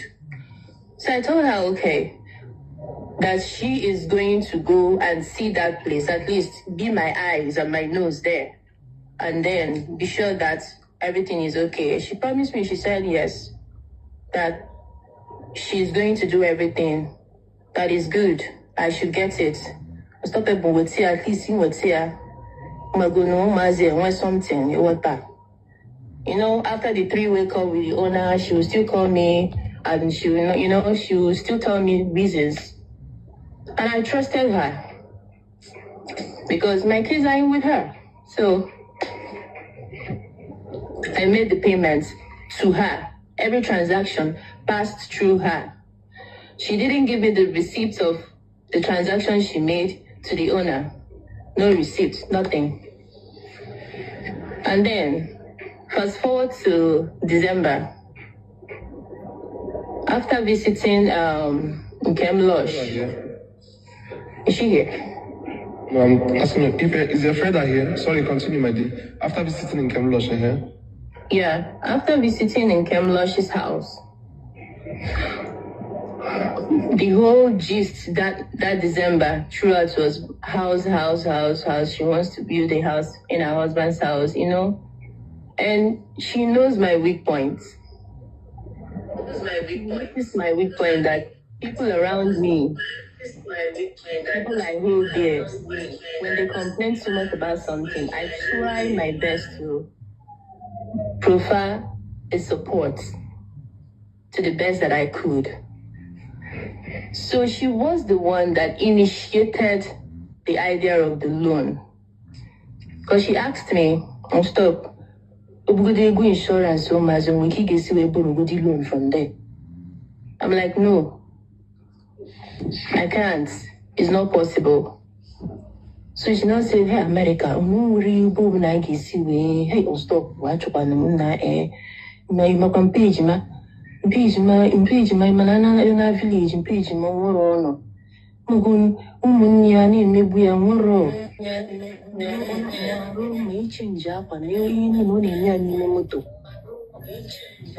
I don't know, for the sake of people that don't understand Igbo, like that her husband, you know, he literally does everything in the car when he travels to the village, because there's no structure, you know, comfortable structure. The structure to call your own, to be able to do your business, change your clothes, shower, you know, relax and all that. So she pressured me, and I had to like get a loan support for her because she requested for that. And when I succeeded, I told her, I've succeeded. I got 20,000 and I sent her 17,000. The total of everything was 24,820,000 with the exchange rate at that time. So, and every transaction, because I saw people's comments, I listen to people's lives, their responses and everything. Someone said, there is no way I will send such an amount from the US down home without a receipt. And I'm like, I don't understand. How can't I have a receipt of all those things? The transaction. That was very dumb though. So, and on each one, in our WhatsApp chat, each transaction I make, I still go to her chat and tell her, I have sent, like, for example, if I sent 5 million right now, and I'll tell her, I just sent 5 million naira. The total now is, I'll calculate the amount I sent right now with the amount that I sent previously, and I'll tell her the total. I know she's still going to get the alert, but you know, just keeping account of the amounts that I was sending to her, everything was in her WhatsApp. So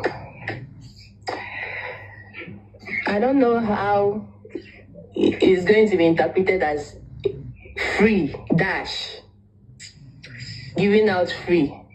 I don't even have $17,000 for myself. America is hard. At least that's $17,000. If I use it to give a nanny here to take care of my kids while I do my business, go to work, I know how far it's going to take us. So, so back to, then in January, another land came up. She called me. The second land, right? Yes, the second land came up. Ijele is not here. I've been trying to call her on WhatsApp. She's not taking her call, and I don't know. I'm checking if I can see her request, but none. Continue, my dear. Okay. So another land came in January, and she called me and told me that there is another land on sale from the same owner of the previous land on distress sale. And they told me that the land is located in where is this place called again? Transekulu Phase 6. And just at me hearing Transekulu Phase 6, it sounded like, you know, a very good place to buy. And then I told her, okay, I will need videos, I will need pictures of the land. Yes, they told me that particular land has not been lifted. And I'm like, okay, can I see the pictures? Can I see the video of that land so that I'll know? She promised me that she's going to go. She's going to go there and do everything herself, be my eyes and my nose there, and be sure that everything is okay. And she also vouched that the owner of the land is someone of very good reputation.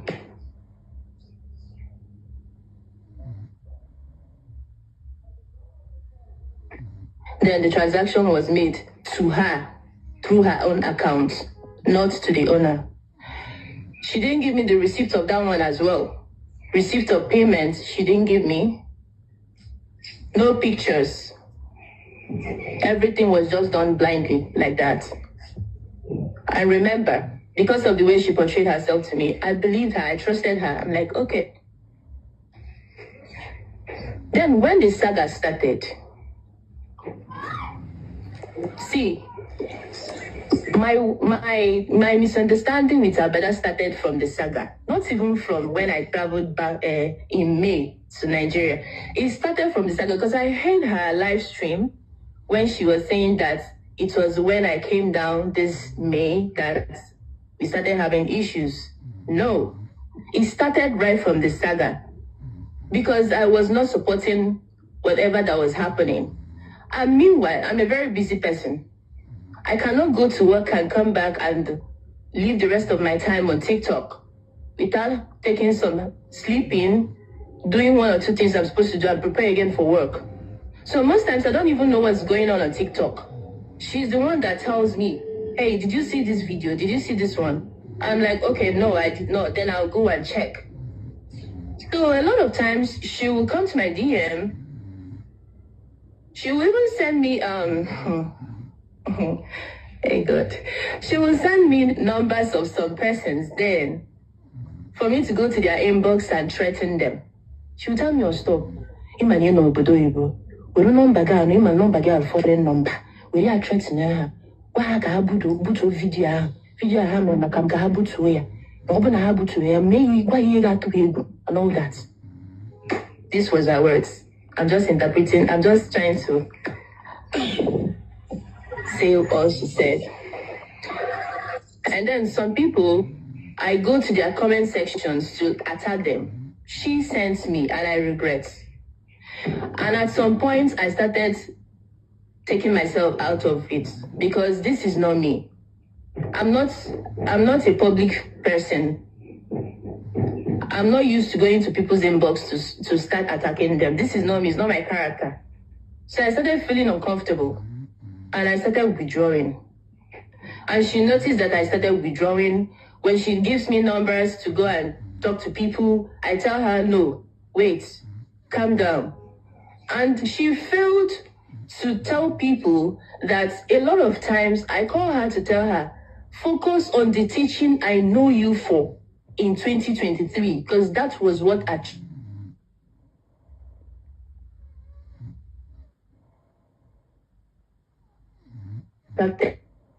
how to take care of kids, how to take care of yourself as a new mom and all that. That was what attracted me to her. A lot of times I'll tell her, focus on your teaching. Stop saying all those things you say to people, all those vulgar words you say to people. Don't attack people. There is no way everybody will like you. There is no way everybody will like you. You must not attack people. But it's as if when you tell her, it will go into one ear and it will just fly off from the other ear. It will just turn into deaf ears. So I kept my cool. I just stayed. Like, okay, this is your life. I won't force you to change. And then when she saw that I'm not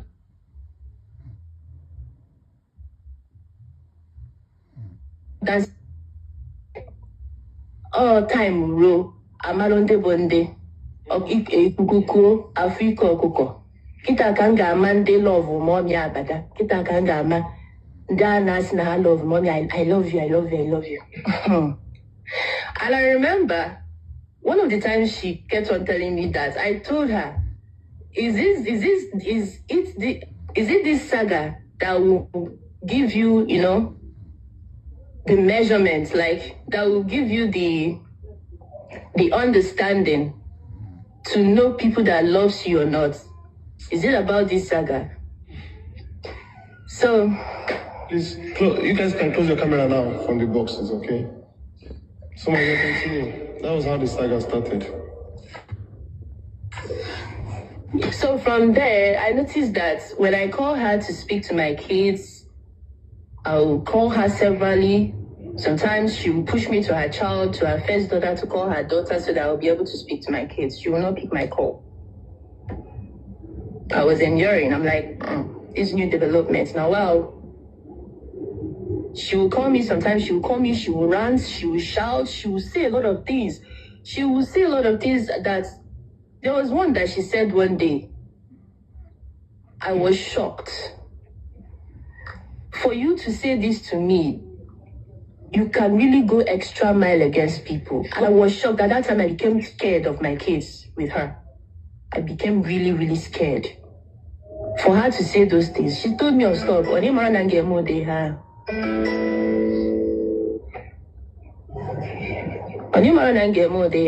know? But I'm not going to spill everything here too.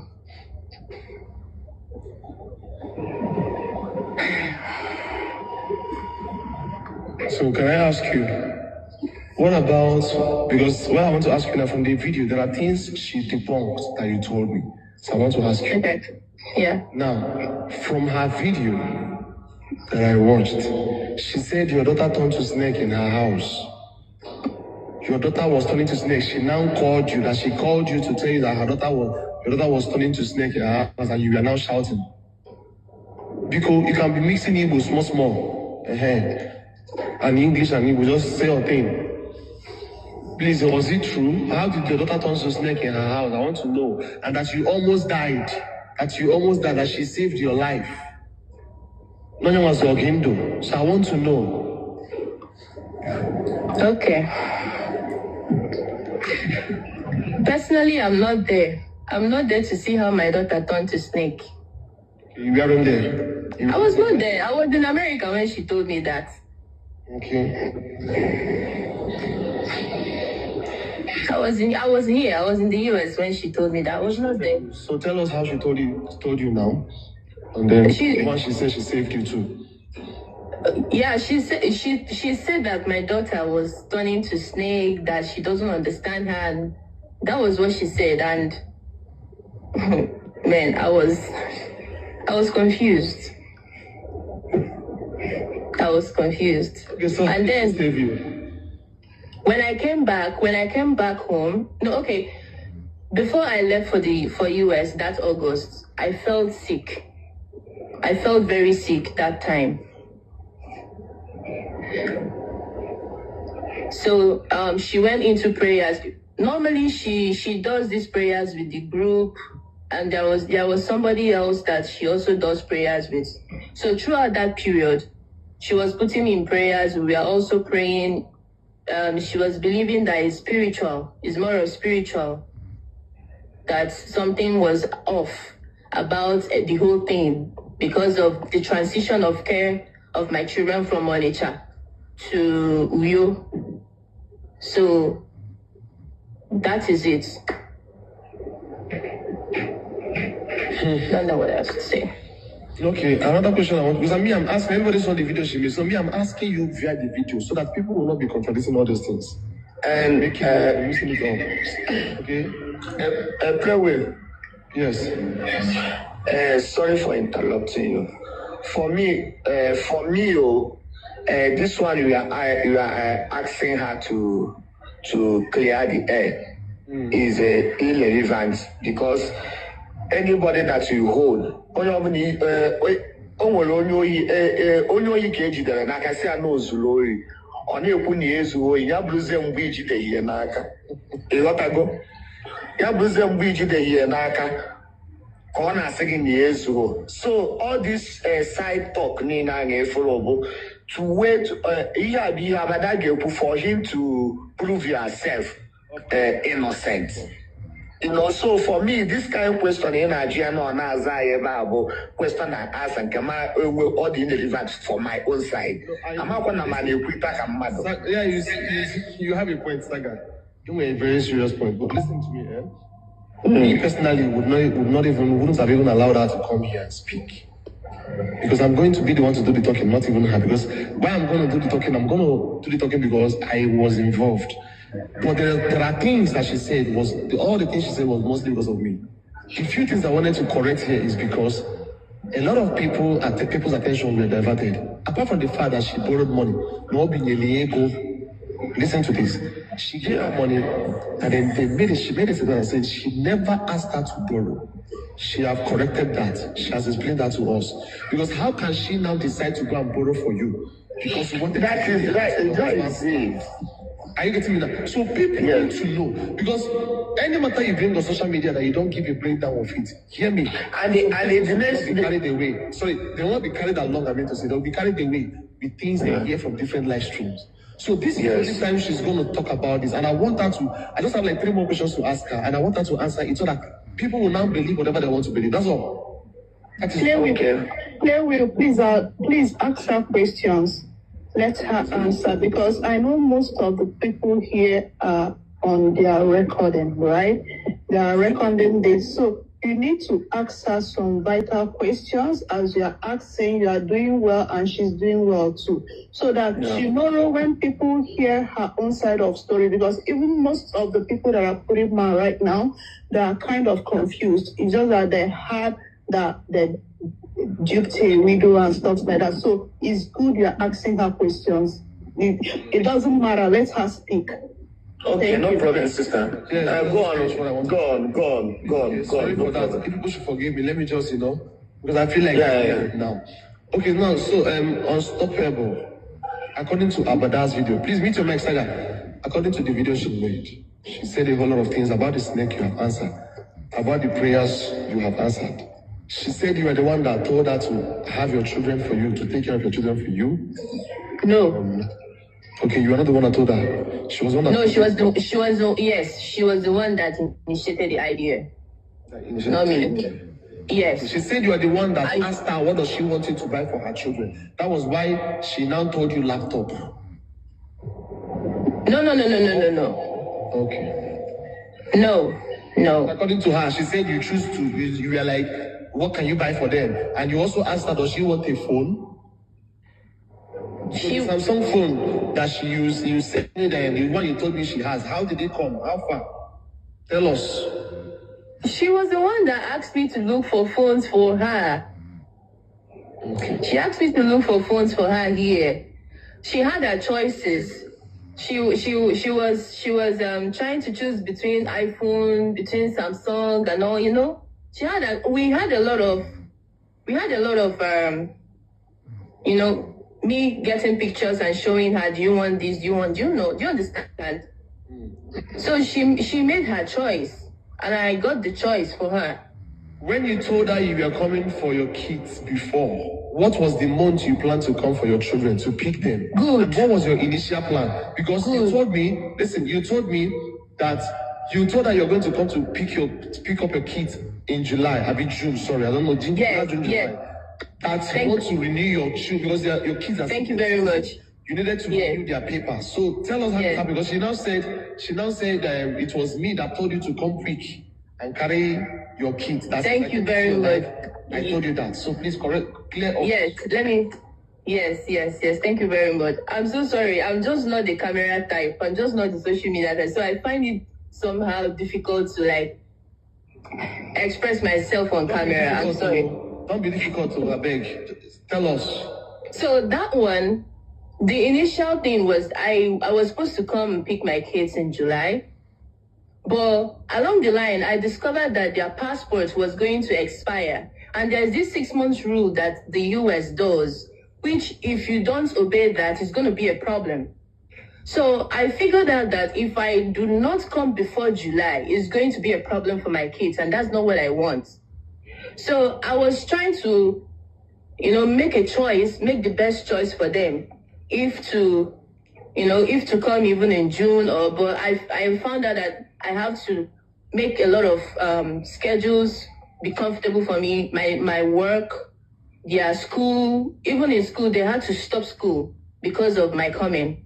So I had to push my dates backwards from July to May so that I will be able to escape that 6 month rule for them. That was the thing. So I told her, and for me to... Just say something, they want to hear you. Okay, let me go to another one. Good evening, everyone. Looking like strangers to you in your eyes. You have to start looking for outsiders to help you. You know what? Madam is done. You're done here. You're done here. It's okay. It's fine. Thank you. If you're not answering anything again, it's okay. Me. Okay? It's okay. If anyone has anything to chip in, anybody can chip in anything. Well, we're praying now. You're not talking now. Okay? It's okay. Chinemere, my sister. The Lord is your strength. I'm so happy in on this life. And Play Will, God bless you for standing up for a sister.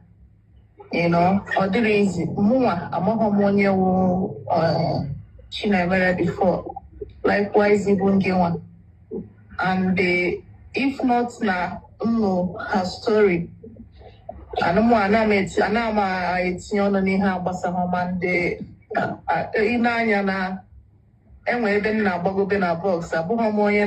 From one box to another. That's it.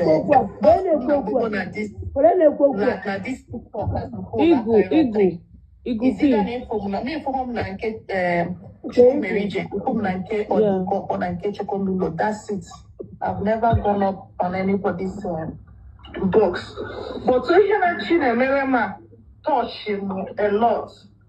First, Chinemere, because the only question because you not go any explanation to anybody that's not as no you marala.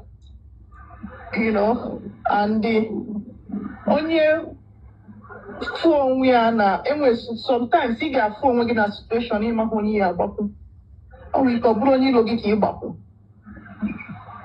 biko achọgodo m ịma na ihe ụmụazị anụnwa a sị na ejikwa ebekwa ugwu. I just want to hear from the horse's mouth. Eziokwu ka asị.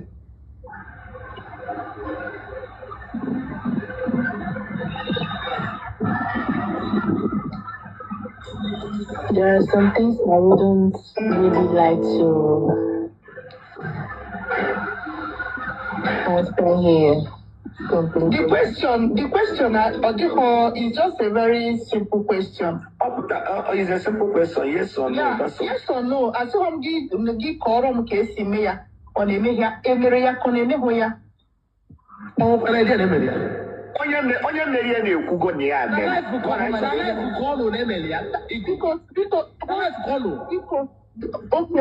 hold on. Unu chelo. Ụmụ ya na life. Mana kwanye na ụmụ ya nọ now. ụmụ ya nọ ojugo n'ụmụ ya nwaanyị. Ana m na myself again. Ajụjụ onye a na-ajụ ya ọ dị necessary. Ọ dị necessary amamife ọ na-ajụ ya this kind thing. Onye ka the girl ma ife the girl actually maka ọ na nọ ebe mmebe ajụjụ a ya jụọ ya. Thank God and thank God the girl asara ya dị no dey give her that there. E wee geba na ya asna mbụ onye ala. Ị mara amaala ka ebe a na mmekasị. Kedu ị na-ajụrụ ụda aja n'ihu ndị mmadụ? Nwaanyị ekwuola na ụdịrị okwu a na ya chọrọ ikwu elu. You know, because of the safety of the children. Exactly. You're gonna do it again. Can you not go join your way poor, but they could get poor? I'm not never. My husband is saying, oh, dear Messiah. Can you not do it? So let me go before the Oku game book. About you going away, can you not do it? They continue because anything. Now, he probably had that hospital managed to pass it. Yes or no? That's what. I would like to reserve that answer for now, for a reason. Okay, what's your mom? Just no, hold on. Sister, hold on. I'm looking stupid. Then we reason. You are stupid. Hello? You are stupid. Go down. You are stupid. Wait, ka kweta ndị US government anaghị anwụ asị na ọ kpọrọ ha na Nigeria ka eje traumatize ha. Don't respect people's privacy. Someone said, I don't want to answer this for a purpose, for a reason. In our photos, Nikwesi, on our photos now her right.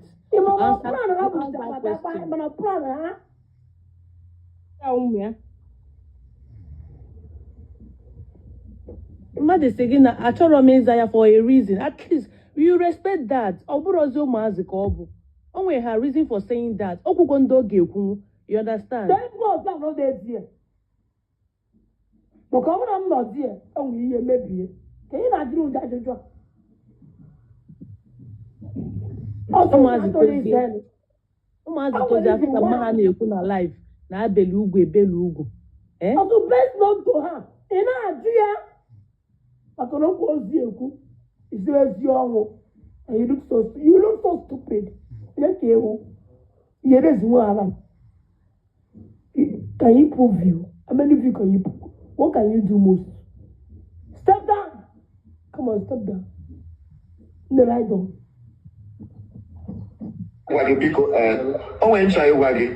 People, there's a reason why she said this because I asked her this question before. I want to answer this. Sorry, you're not looking stupid at all because I've seen you on Chocomilo's live and she spoke good of you to me while I was in the gym. I'll be honest. The reason why she doesn't want to reason why she doesn't want to answer. Somebody can pick it a serious issue. If I feel like yes, thank you. I feel like if you should want to maybe chat her about this, she can actually interact with you concerning this. Trust me, because even why I don't know better reasons than say, oh, I'm here, I'm going to actually book it. Or wouldn't we fortunate about it? Because according to them, I'm going to say, about that one alive, no, or Pagia, or Sina, you call me, or Melia, or Wapia. mgbe o nwebụ mgbe ọ sị ya na ịnwa ịda na ife nwa gị dị ụtọ ọ dị ọsị ya ya lapịa ma nwụrụ n'ọdụ nọma abarasị mbakwa na ọgbakwa nọma ka ọ dị nka na nke ọ bụla laif na-ekwu na ọ meziri ya na ya nwa amakwa mgbe o ji mee ya nwe ya na ọgwa akwụ ya. This is what I want to answer you even. Ịma na ọkwa ndị mmadụ ka ọ bụghị ike ọmanwụsa ngwa okwu Mwa bukwe mother too.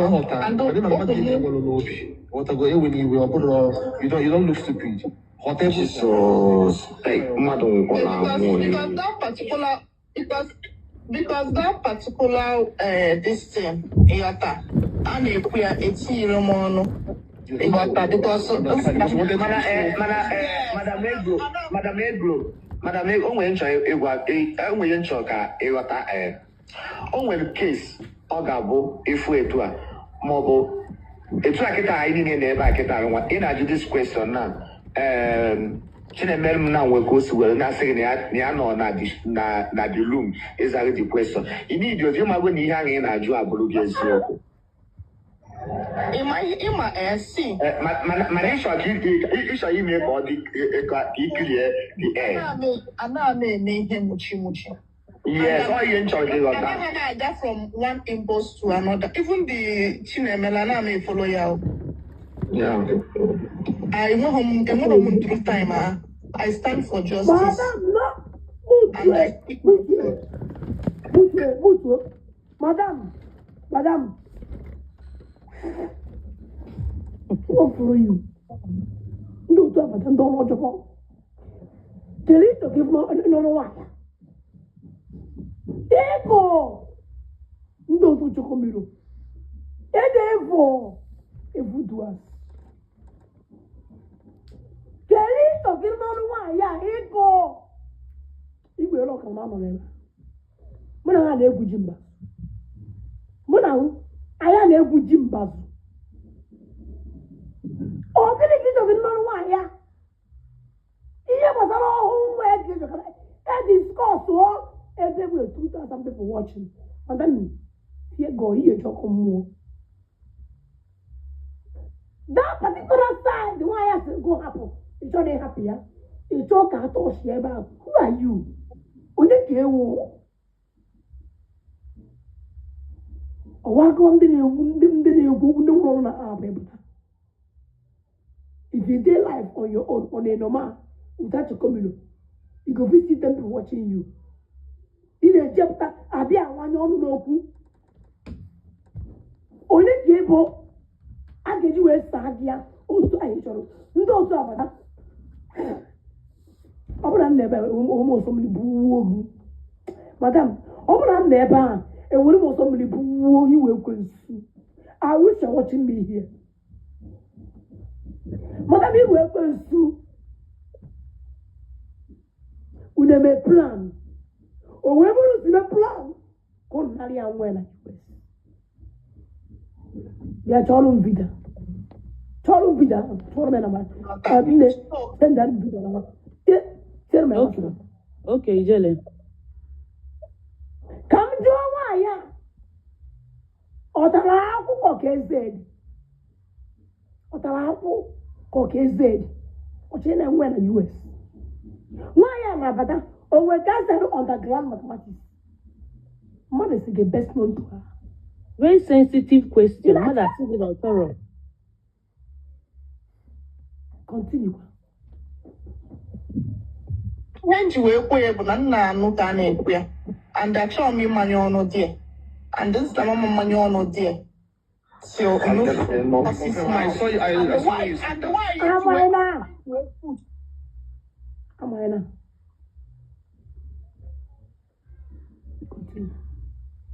So my energy in that in this case, in this case, Buna, I have had her speak about the money issue. That was why you see because more be Canada. More my funde madana tapa ego. That will my off day. Choppy lolo tamma lumanas munne. Nakam yodike. Okoro for alamba. Anyị ncha mụ abụkwa nọọsụ ebe a ọkwụsị ọrụ ala mba anụnwa nchecha ọrụ nata nwata nọ Can we get fit tomorrow? So before they move home him now or nam the jobless when they put energy. Now this her case. Not because it can happen to anybody. Tomorrow. I'm not here to judge her. I'm not a member of the Joya Kediho Chipogo Man and Kabada or Kedio Chipogo Man and Cornita. That's no new Mira Marala. And we again making a wagging like this. The Boku Niro himself. I'm not here to name Madam. You are done. Only check and put check for people. And I hear the name Madam. You know, you understand? So, my sister, this is what they are opening people about it. There is no problem. A man for so to me, that means I don't know if it's true or not. And the never may queer a month equal no mom because a mom knows Zokuka. But the reason best they came here, you know, we are reason best known to you. Man, another thing in Choi, when the mother Obu natural his sinner in Hemere. Chinemere, where Mutai he, night aka more new no abada. Emana, ihe mere Chinemere.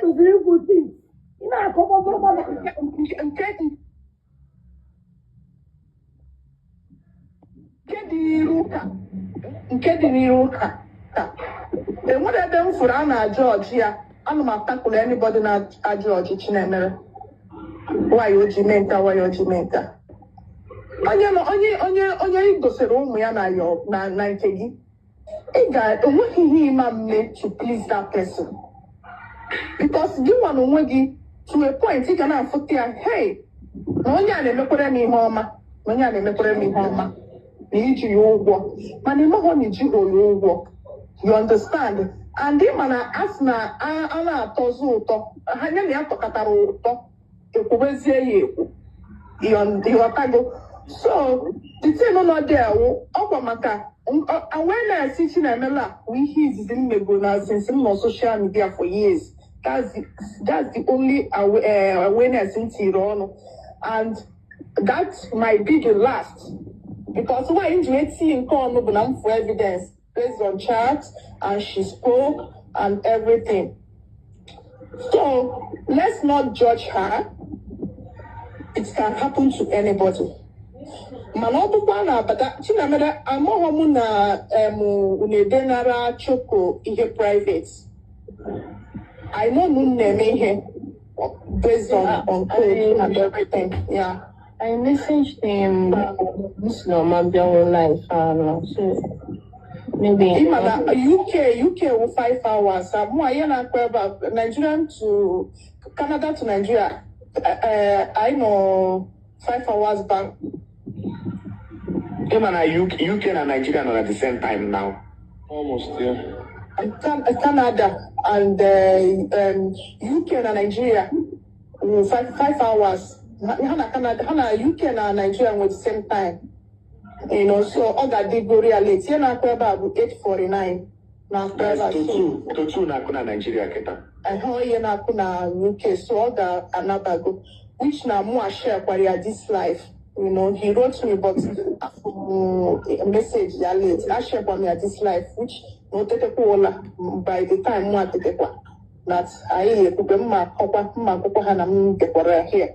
You know, that you came and we spoke to a length. So, let nobody judge Chinemere. Muaman no a judge yaya. This young lady, Fondina Mahoy, she's a widow with 2 kids. Obayenaka Eperima si Oba whether buyo. Osi Hopa Oba where Ojenuro Lagos, where Ojenuro Abuja, n'ụwa ya o jebe Port Harcourt na the highest place nwe obodo oyibo ji bụ uwe ahụ ọ nọ uwe ahụ ọ nọ wụ the highest obodo oyibo o ji bụ n'ụwa I even na the woman were a very diabolical person because it was even going on Western world. Geshe fisa n'anya. Geshe fisa n'anya. Ihe njeburu ya bụ onye ọzọ berekwe chakapụtakwa again. Maka ndị mmụọ mịa anyị abada. Ọnwa kwenye ga-agha ntị. Mana ọ bụkwa maka okwu $17,000 a Chinemere akwụkwa gị n'azụ I stand by you. I'm from Enugu. I'm from Nsukka precisely. I stand by you. Mana standing by you bụkwa true na a na-emekwa ihe underground based on law. Ọ bụrụ na ihe a na-emekwa underground based on law. Asịghị m unu brief ma ọ bụrụ na Adamayo ka brief ma ọ bụrụ Choko na-ewepụta platform ya because mụ abịanụrụ m live ana m abịa live enwere m time ịbịa live na onye bịa nwa efe mgbe ahụ mpata ọ bụ Choko na-adịba live at least a brief ya Choko abụghị ụmụazị ga-apụtakwube ya online agwakwuo ya si agwa na onwe ya m ji eme but at least ka anyị mara yes true na-enwe ife a na-eme obi esikwuo mmadụ ike with the gingering ka mfu ka a very local village woman na fuluro foreign currency ga-esi wee sị na ewido dashi ya $17,000 kata obi na ihe na-eche ịmana ọta nnọ the thing na disturb m karịa this Chinemere nọ here.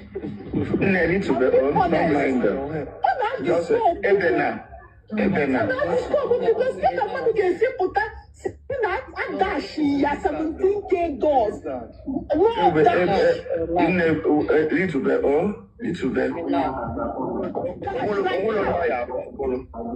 Mana ebe ekwuru ndị nwere ọgụgụ isi ga-anọ wee mara na ihe a niile wụ damage control ka ọ dị ime. Kedu zi ka esi dashie gị ego?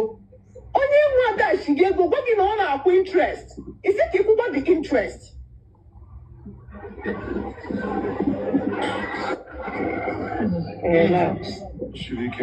So like how? And these people na-eso this woman. Ọkụfụrụ otunu si wee na support this abada n'ihe o mere Chinemere. na-etinye aka n'ime ọtụ m abụrụ ọnụ ana m akọs unu every day and night ihe anụ wee mere this widow ọ dịkwa chukwu mma dịkwa ana mma dịkwa elu mma dịkwa ndị mmiri na mma unu abada ina free na nke a ịmanụ that is onwezi ọzọ a na-akọta enwezi ọzọ a na-akọta because just to milk gidi ya iwekwa ego to see the American citizens criminal offense. na agwọ na begi Criminal offense. okay then mgbe ha nọ na ebe ha nọ n'Ọnịcha ha werekwa agwọ o kedu si ka ụmụasị sizi wee bịazie Uyo wee bịa na-awọziri gị agwọ how? Because ọ bụ na ha na-awọ n'agwọ Chinemere aka ndị nke Ọnịcha kakwara isi ịgwago Chinemere na-ekwe ihe na-eme Obodo oyibo kids that they gave birth to they did not turn to snake in the US. Ọ bụzi na Nigeria ị ga-emechie ụmụazị initiate nyechuche ha ọnụ ihe mgbagodo nkịtị wụ mgbe aka ya na-abọ People should have been ọ ya arọ ya ofu aka This tree. Everyone made damage control. But Citizens, they see.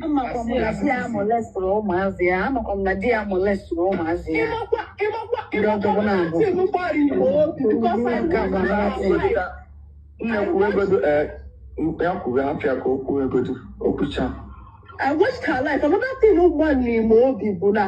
One elderly man known her life. Okay, one. Where pota? Where now? Where? Now, here the banya no ofu ye faka. Who does that? Who does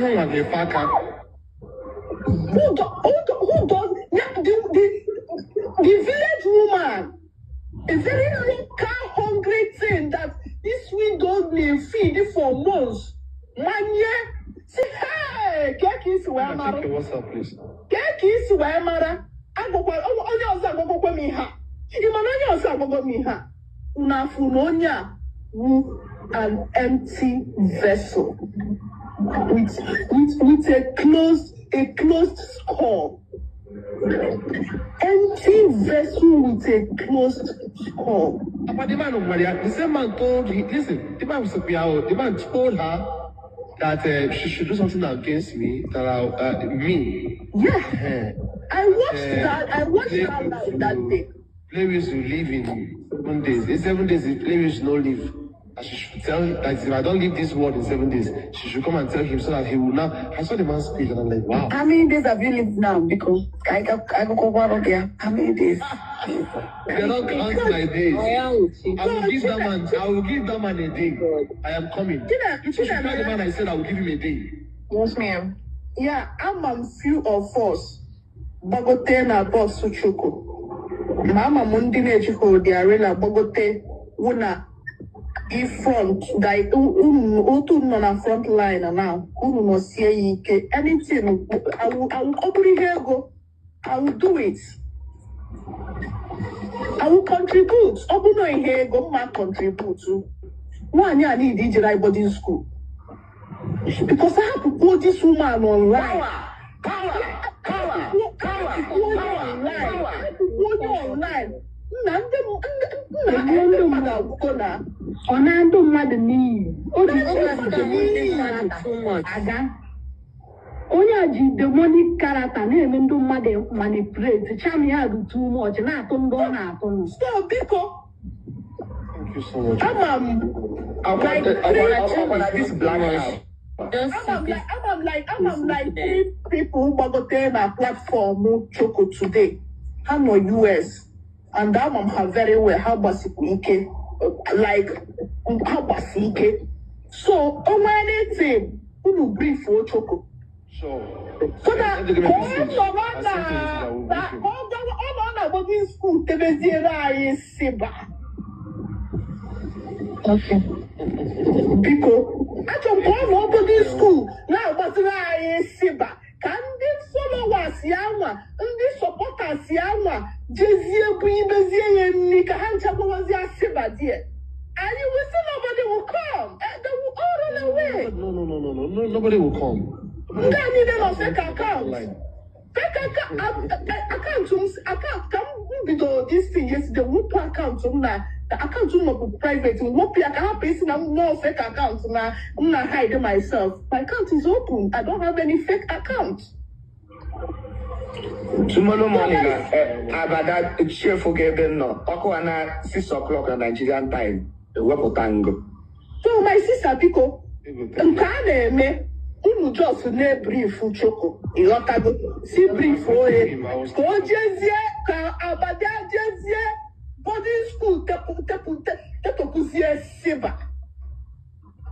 Oh, one koram no. Thank you. No. Thank you so much. Just very brief. Sorry, Unstoppable. Yeah? Oh, you want to say something? Okay. Yeah, I want to say something to her. Eagle or Eaglet. Sorry if I don't pronounce your name. Eagle. When maybe the tone I use the responding your question or the response itself, you like area.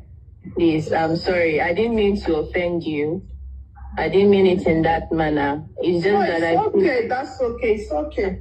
I feel like keeping that part of it private for now for a reason. Yeah. So why You know, they are girl children, so No, so why the onwe ebe anyị na-eche gị na play wheel ịghọtago ojewezie school wee ihe niile pụtawazie nsogbu adịrọ mana ọ bụkwa maka $17,000 a nna mma ntụkwa ndụ dis woman na-ege ego ahụ ọ na-esisikwa na izutekwere ya n'ochi and ọ bụ na isite ego a n'ochi Chikamere abịa US abịa US mgbazie ndị US gọọmenti ka isi wee na-ezu ori na akwụkwọ interest dị enyi ya.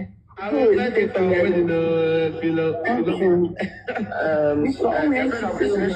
grateful. Oh, God bless you. I went you home because my own point with this. Me and my blessing CEO, any day me phone crack or gonna do you go that thing with that $17,000. Yeah, sure. Now, all your good boss. I like, yeah. All your good boss in the EFCC. $10 million. I said, what? Kagama kwa mecha kwa. Adama like Odia. Ian na like on a straight line. On a straight line. That's $17,000. She was paid it and paid it all. And don't get bulaya out. Oh, you go out with blessing CEO. You know, because I don't understand how a woman will come out online to say that you dashed her $17,000 just like that. As how? No, as how? You know, when she's saying that, she doesn't even listen to herself at the end of it. And again, Unstoppable, at the end of it, I know you are having a lot of questions, but it's not everything that we say on social media. Because a lot of people make critical awareness at the same time. Have a window to a brother. So I go more and more be the awareness since February. I am actually now, you know. So we need to reserve for the ones we are going to use legal. You understand? Yes. Funding Jonah. Oh, na good to educate them. I'm single people. Today 5 million. Because yes. Here are the ones I know that are genuinely doing. That's why I had to let Ego in here because I saw Ego on Choco Leaders and I was there. I learned everything. I spoke to Jay. Yeah, I saw Ego there too. You know. So we need to really Unstoppable. I believe you are self-aware. You should be self-aware by now. It's not everybody you listen to. At the end of the day, in Jesus' name, that is really with Jesus. You know, we know all of them, we see them. But at the end of the day, we know that we want Ojobo to be stopped. And we want more women to come out. That is the necessity of this awareness. And don't I have a Google. Google I have a, by the time you are typing ba and afia go I have a Google ba ChatGPT as Ojobo woman. So we are not stopping this awareness anytime soon. I encourage my Sheilas all the time. Let's keep reposting. Let's keep sharing. Let's keep, telling everybody about this woman. More people are still coming out. You know what I mean? Use this Unstoppable on as a source of motivation. You know, she was supporting her at the earlier stage, right? But what is happening now? That is how many more people will still come out. So we need to keep on, doing what we are doing. Let's not look back. Let's not look at Unstoppable, no weekage. Whether na your or Madam, and the internet has recorded it. There is no reconciliation whatsoever that will give you a good reputation anymore. And that is our main point.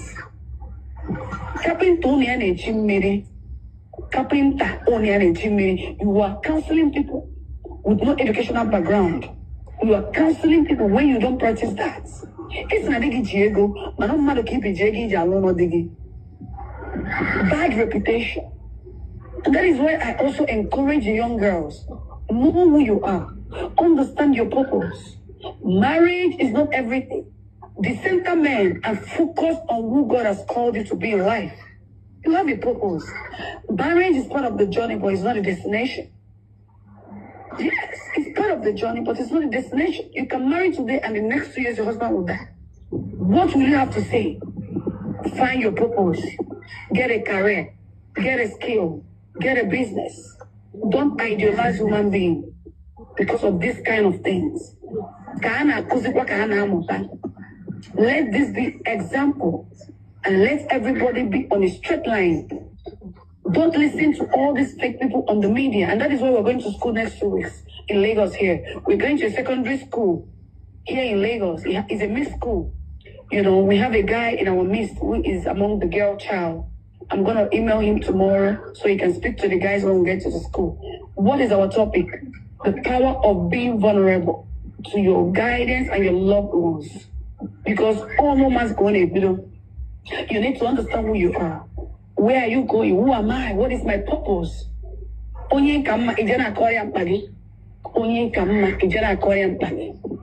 I tell you something that's unstoppable. I'm with you because I'm not the kind of person that they can buy me with money. I don't know about any other person, but for me, nobody can buy me with money. Because God is the lifter of men. God is the lifter of men. That place in Atubanya, He is going to raise you from that pit and make you a king. And that is why I don't idealize one. So whether me set of awareness must be created. Create awareness. More people are coming up. I'm not getting tired. Oh, I'm very consistent. If there is one thing God has given me is the spirit of consistency. I'm very consistent in anything I do. Once I have clarity towards it, this awareness must be on a straight line. Every day I'm reposting. Every day I'm investing my time because I have clarity. What is my clarity? This woman is fake. She's keeping people under this state, and she must stop. You can't undervalue women. You can't devalue the importance of women in this world because without no woman, there will be no existence. Women are so powerful, valuable, and we can't allow a non-entity. Somebody will end you. Or better, on social media in our husband's house. It's not possible. So awareness must be clear.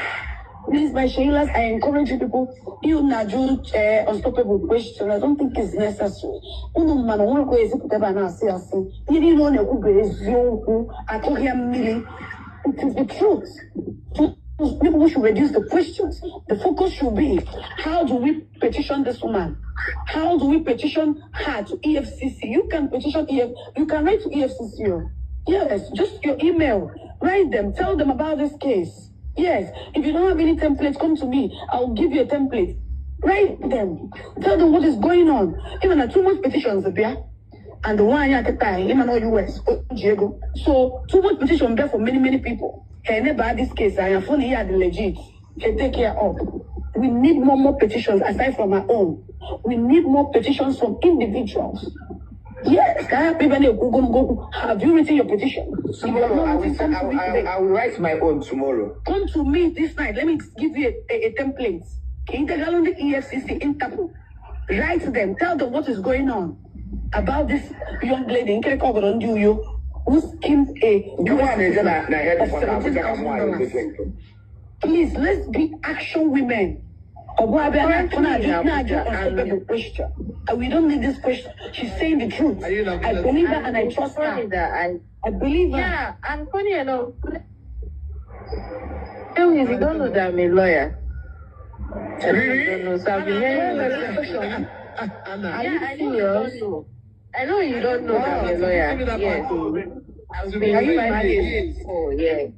Yeah, you just know my business part. You just know my business part. You don't know that I'm a lawyer. So I'm just trying. Everybody will not be clever. Allow her. Allow her. Allow her. This is a spiritual case. Everybody must not be clever. Everybody mustn't be clever. I just came here for prayers. Okay. Maybe that's why I was on live. God is working behind the scenes. Let's not be attacking her, please. She has made a mistake, but we are here to correct her. Nigeria. Then we'll see. Thank you. Thank you. Beacon Ganku Berewe. Chekota. Thank you. Prayer Wheels.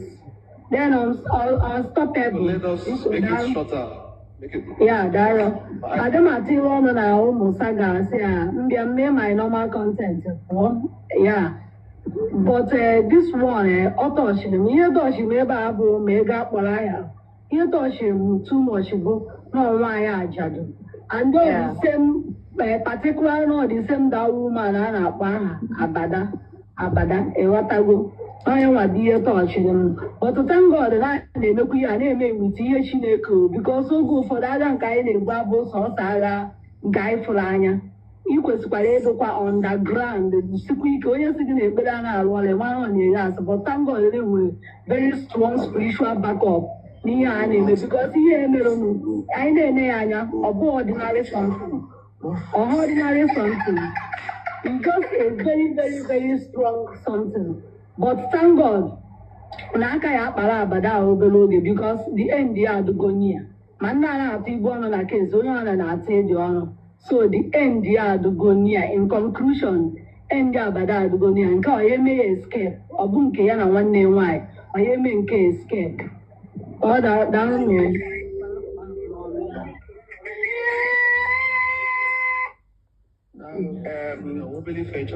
Onwe ka ntị folo n'obere ihe eni dozo m ikwu bezi much mana almost na sinema me ekwuchaghị ihe niile o kwesịrị ikwu but na ihe anyị mmadụ obodo ati na aka nji o nwere okwu brewel kwuru na platform ijele aka nji okwu aka nji ike mmadụ obodo just for Chinemere Mogi ihe anyị nọ n'elu because na onye si n'ihe emerie dị ya mma ya bịakwutie ịghọtago onye ọbụla si na ihe a this a problem a this lady nọ ya na ọ dị ya mma ịma na ọ ga-eche ya n'iru ịghọtago because anyị niile n'ebe a nụ onwe onye nwe nwanne nwoke onwe onye nwe nwanne nwaanyị and onwe onye nwanne ya ejeghị ije edi are looking like strangers to you in your eyes. You have to start looking for us. Part nke agwụgo anti part ọzọ. Yeah, but what's the final conclusion now? Okay. What is the final conclusion? Connect your host. Abonne the full page here. You comment anything and don't go so if you don't see a hustle. Una na hustle kita. Una na bukona wanya nkabara na popolia. Una a hustle. Explained all this to Abada, but after continue. Continue. Choco bilo choli bukesi anisi. Na Choco. Tapu obehu. Continue. Explaining, she refused to understand me. That's the point. I explained this to her. I don't know why she I'm on the one song. I begin to remember a lot of things. When I explained this to her, she was like, okay, hey, on stop now, wow, okay. Then after a while, I asked her a question about my kids' school. I needed the numbers of their teachers. So she had one number, the number for the younger one. She doesn't have the number for the older one, the teacher of the older one. So, but she told me that her daughter had the number of the teacher of the older one. So I requested for both numbers. So she told me that when she goes to their school, she's going to get the other number for me and then send to me. I agreed. Then, you know, America is 6 hours. Where I am is 6 hours ahead of Nigeria. So by the time I got back from work and I checked the time, it was like 4 p.m. Nigerian time. And they were already back. So I figured that maybe she forgot to send the number to me because I needed to call that teacher. So just to make things shorter for her, I called her own daughter, her first daughter. I told her to please send me the number of my older daughter's teacher. Immediately I sent her that message. Abada called me and started ranting. She started shouting, hey, Chinemere, hey, mama, the name, stress. Chinemere ma ọ bụrụ na ị chọrọ ịbịa kpọọ ụmụ gị ịgwa m na ị chọrọ ịbịa kpọọ ụmụ gị ọ bụrụ mmadụ a na-eme ihe muchi ị na-eme ihe stres adị m alaik onye aghụghọ n'akụkụ m onye aghụghọ mụ na ya dị eme ihe atọ abụ m onye na-akwụ aka m ọtọ adị m emejọ mmadụ n'ụwa m niile emejọlurube m mmadụ ndị mmadụ bụ ndị na-emejọ m na ọ mụrụ nwoke mụọ nwaanyị amụrụ m nwoke mụọ nwaanyị so adị m achọ nwa na amụrụ m nwoke mụọ nwaanyị adị m achọ nwa ka a gasị na m na-achọ nwa so emere m iche ịkpọ ụmụ gị bịa kpọ ụmụ gị I will not prevent you from taking your kids. Come and pick your kids if you want to pick. And I was trying to explain to her, like, I don't understand where all these things are coming from. I thought she was calling me to tell me, hey, sorry, I did not remember to forward the number to you, you know? But she didn't even want me to put my mouth. She doesn't even want me to contribute to the whole thing. Oh, God. I have another question. Now listen to this. I want to chip in something here. So that people will understand in Igbo. Not even Igbo, but in an easy English, because this English she's speaking. Abada may not even understand the English when she's listening to her. So let me break it down with a layman's understanding. That her two daughters were in the same school. They have different teachers. Abada has one of the teacher's number. The second one, she doesn't have it. Then when I paused Abada on her phone, she now called Abada and said, please, the other teacher, I do not have, in fact, as at then, she doesn't have any of the number. Abada said, I only have one of the teacher's number. The other one, I don't have it. But my daughter has the number. Instead of you, Abada, to collect the number from your daughter and give to her, Onye Ezioku, a truthful human being like you, collect the number from your daughter and give to her. You told her you will have to go to school and get the number for her. How? Are you scared of your daughter? And then this girl waited for you the next day in the evening. She called you, you did not pick, as if you were busy or not around. The moment she tested your daughter and asked for the number, you called her. What can you guys say about this?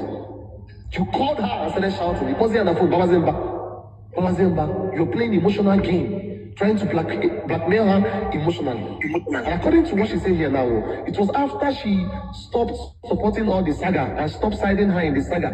She was not even against her in the saga. She was just like, she withdrew herself and said, no more saga. I'm not reporting it. I'm not commenting anymore. Let me on my own. That was where the whole thing started. Now, let me ask you another question. She said when you landed in Nigeria, I beg, no lie. God be with us. We prayed a prayer here. Before God and man, she said you landed in my house. I don't know if she sees vision. Maybe she is my neighbor. That you landed in my house when you landed in Nigeria. You did not tell her that you only told her when you already got to you. You were at her door. You told her you were at her door. But me, I know what happened that day. Tell us when you landed first. How you moved from where you landed to Uyo and what you told her even before we boarded. Okay. I was in Lagos. I was in Lagos airport, and I called her. I told her I have landed, and she was like, "Okay." Then she asked me, "Are you coming by road, or are you coming by air to you?" And I'm like, in my mind, I'm like, what kind of a dumb question is this? Somebody that landed from the US to Lagos, trying to go to you. Do you expect me to travel to you by land? And she knows that I fly by, I take flights. So, and I replied her by air. Okay. And then when we got, okay, sorry, you want to say something? Now, you've answered me. Okay. We're going to go there gradually. Please, what did you tell Abada about me? How do you explain it? Because they want to marry me and you. Okay. They want us to do wedding and marry. They gave me time. If I don't marry you, they will drag me on TikTok. So they want to coordinate our wedding. But please, before the wedding, tell people what you told about me. And please, Gifted, can you hear me? Open your mic. I can hear you. What testimony did I give you guys here? If you want to stand in Canada, mention it to everyone. No, you said after visa to Canada that you're looking for some. Yes, I listened. From 2 schools. To Canada. That they gave you 2 schools, then you choose one. I choose one. You went to Canada. You can lock your mic. Oh yeah, please answer Answer us, tell us what you told Abada about me, please. Okay. I'm asking you. I sent Abada Lewis pictures. So when I sent it to her, she asked me, who is this person? I told her this is Play Wheels. He's on TikTok. You can go to his page and find him. So he asked me, okay, oh, that guy, I said yes. So I told her, she asked me and I told her that I've known Play Wheels. We've been friends, but along the line, we stopped talking and lost contact. And now we've reconnected. So she asked me, she said, funny enough, she said good things about Play Wheels. That's the funny thing. In all the things she said, she never mentioned any bad thing about Play Wheels. That's the funny thing. Talk that part. Be going. Don't be saying everything. Don't hide any part. Say what she told you and the countenance you saw. They say things. Okay. Say things. Don't code anything. Just say everything, please. People are listening to you. Okay. So when I told her that, I saw her countenance changed. And she said, on stop, this guy, that's all I got. So in working a phone, get on or again on a phone. About our jealousy and memory.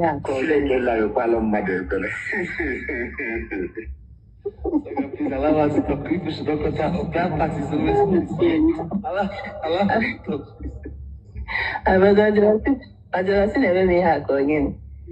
So we laughed about it too. I'm like, no now, no now. But if you call me, I'll pick your call now. Why wouldn't I pick your call? That was what I told her. I'll pick your call now. So and we left every discussion at, okay, let's see how it goes. That was it. That was it. Please, about the Canada, what you did not mention Canada on here. Okay. She asked me, where are you based? And I told her that you are based in Enugu, but you have plans of traveling to Canada. That was what I told her. Did you tell her that I told you to sponsor me to Canada, Bikono? No, and then she asked me, how are we going to do the communication, this long distance communication? I'm like, let's see how it goes now. No, I did not tell her anything about sponsorship to Canada. You never mentioned, you don't need sponsorship from me to Canada. You have been doing your stuff since. And by the way, we just reconnected at that time. So there was nothing like sponsorship relationship there. If Abada loves you, if she's in love with you and she wants to date you, she would have said it. She would have openly told people, I love Chinemere so much, I want to date her. You understand? Then all of us will understand that you love her so much. Maybe that was why you were. But you said I came into her life to take you away from the picture, that I have ulterior motive. And the thing, that narrative, she's pushing the whole thing instead of leaving the topic. So people that are now commenting everywhere are now telling me, make sure you marry. Even the people who don't know if they will get married in this life at all are coming to tell me that I should make sure I end up marrying you. I want to ask everybody, I want to ask in front of everybody, please. Are you single? Can I be your boyfriend? I'm asking you openly now, so that it will not look as if there's anything tomorrow. So that I can marry you. Because it looks as if there is something else I'm looking for. Does it mean people cannot fight with people? Even if they're not in any... Pause. Excuse me. You, Julia, please, can I marry you? Can I be your boyfriend? Is it in front of a Fred? Yes, everybody know ever. Everybody was there. Yes, everybody. Fred on the radio. Yes. Everybody was there. Yes. Fred never. Continue. Everybody must idea now. Continue. Related to you or in a relationship with you. So all these people that are, look at Ego, look at Saga, look at Efreda, look at Amaka, look at people in the comment section. Beautiful and handsome people standing for you and her. Let's just put it that way. Does it mean they need to be related to you before they say the truth? Do I need to know you in person? I was on Chukwuemilo's live stream. Chukwuemilo's was talking about you. People were angry. People in America were angry. UK were angry. Countries were angry. Because they know how they suffer to make money and pay bills and then send somebody. They don't even know anybody from anywhere. That is how you know people that stand for truth and not lies. So why can't I fight for her? If I did not bring this, it was me, I'm saying it open. It was me that went to Ijele and said, Ijele, because I've watched that woman's video and I see Ijele as somebody who is outspoken and who does not compromise. Because the video she was making, I knew Abadan had hurt that woman. And I said, I needed to speak to this woman. Let me talk to her about this. She was the first I really told about this case. Then I told her, wait, I'll make a video about this first, then you can pick up from there. That was how the whole thing started. I have the platform to fight Abadan if I wanted to fight her on my own. But I was surprised to see that people started coming out for the truth. On Facebook, everywhere. And then you were saying, you were trying to push the narrative. They told you to speak. You came live. You told the story and the lies you told. But you told me on your live stream that anywhere you call me, I should answer. You are the one that should get ready to answer me anywhere I call you. That is it. So, Pico, another question I want to ask you before everybody here. Because this is going to be like maybe the last question I'm going to ask you. Okay? Please, when you met Abada the first time, after Israel gave to her and you guys connected, you told Abada your story of your children and where they live. Yes. And the story of everything. I love that part. Abada brought up the idea of what? There was an idea she brought up about that Onitsha woman that made you people start talking about it. You did not touch that part, but I want to. There's something I want people to understand. She said you gifted her, that you used gifts to enter her. I she said you use gifts to enter her. That she doesn't like it when people gift her. That she appreciates her gift. That she doesn't like when people gift her. She will not appreciate them. That you use gifts to enter her. So when you met her first and you told her your story, there was something you said you were looking for her number and a way to connect with her. What was that thing? That was her teaching. Her teaching. That was her teaching. Her private class teaching. Okay, that you thought that she told me to meet. Yes, that she told me to meet her secretary, Gallant Baby, so that the Gallant Baby will connect me to her for her teaching. Gallant, that was that fat one that cannot her secretary. Yes. Listen, that means you pay for the 10,000 before you enter their platform now. Yes. They used to have prayers on their platform. Sorry, I have a question when you guys are done. Just go. We're going to question. They used to have prayers. People used to have prayers on your platform, right? Yes, we do. You people pray and do your normal prayers and everything, right? Yeah. And a lot of persons, according to you, already left the group. Yes. People she asked for the pictures of their husband. When they could not send it, they got angry. She got angry, and at some point they left. Abi? Yes. This is how. So please, was there a time she told you, okay, I don't know if you mentioned it here, that she was going to give somebody money to do half for you, half for you? No, I didn't mention that here. Okay. There was something she said she was going to do for you with chicken. Can you say it, please?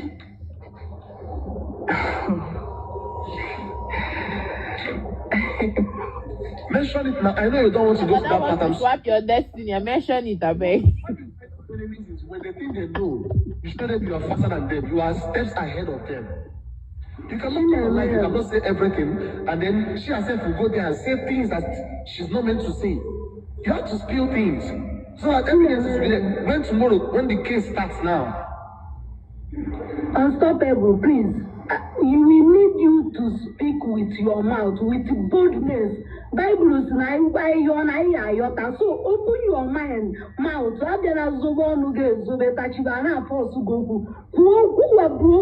Don't lie for that woman, because that woman is very dangerous. But we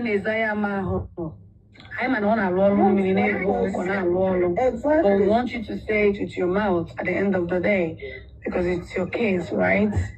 You know? So yes, we're hearing you, my darling. When you're saying it, it looks as if Williams is even forcing you to say it. Say I'm the everything. one giving her things to say. You also want to know about that. Say, No. I don't know how long can No. telling her things to say. No, he's not the one telling me things to say. All these things happen. I'm just not. No, see, I'm just not this type. I've never come to a live stream like this to explain anything. I'm a very, very private person. That is one thing. I don't talk too much. So just say this. So that is it. Williams is not making me to say anything. He's not giving me things to say.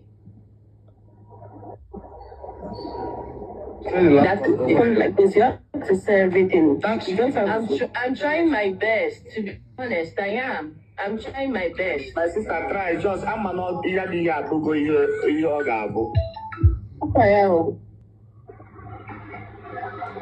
Okay, about that one, yeah, she did some alpha stuff for me.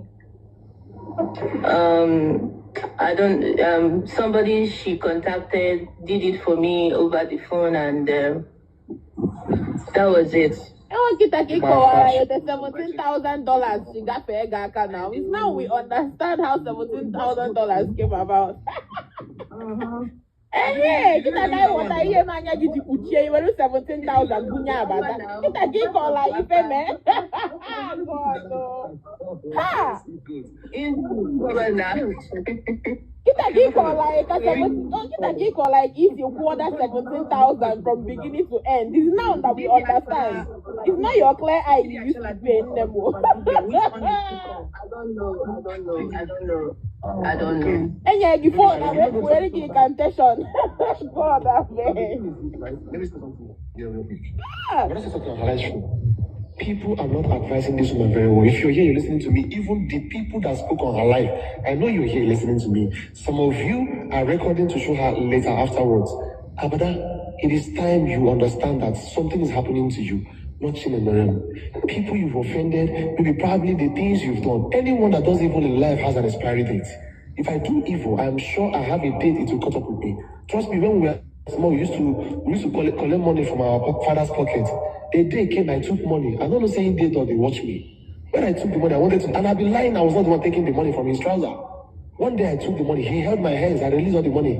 That was how they gave me punishment. I stopped stealing. I knew a day would come, and you should know that probably something you did is now fighting you. Maybe something you soiled your hands into. Maybe Nemesis is trying to catch up with you. And you cannot continue to fight it like this. You need to understand that there are times an eagle will fly and decide to perch on the ground. Not because the eagle is weak, but because the eagle have understood that at this point I need to be on the ground. At this point, Abada, you need to calm yourself down. Because this is not a case of dragging. This is a case of justice. It is not going to end here. Forget the internet saga you're seeing, internet videos you're seeing. It is not ending here. Whether you want to send assassin, whether you want to go to Leti Doto, now you sabi, but it's not going to end here. Because the international bodies will get into it as well. If you make any move, and you're going to implicate your family. So vindicate your family by doing the right things you need to do. One thing I want to ask you, sorry my dear, Abada said that if you guys should come so you can counterbalance this one. I want you people to teach Abada something. Abada says she's not a nanny.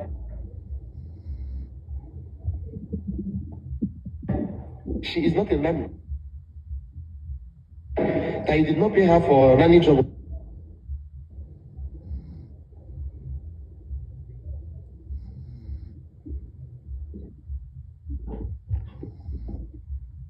Whatever.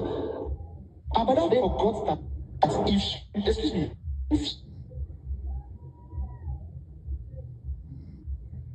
she should ever use that line, that the human rights to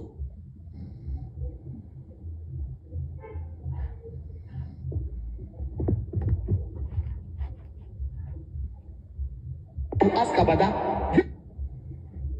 there is a license you have to keep people's children in your house to start with. Your house is not an orphanage home. You don't have any.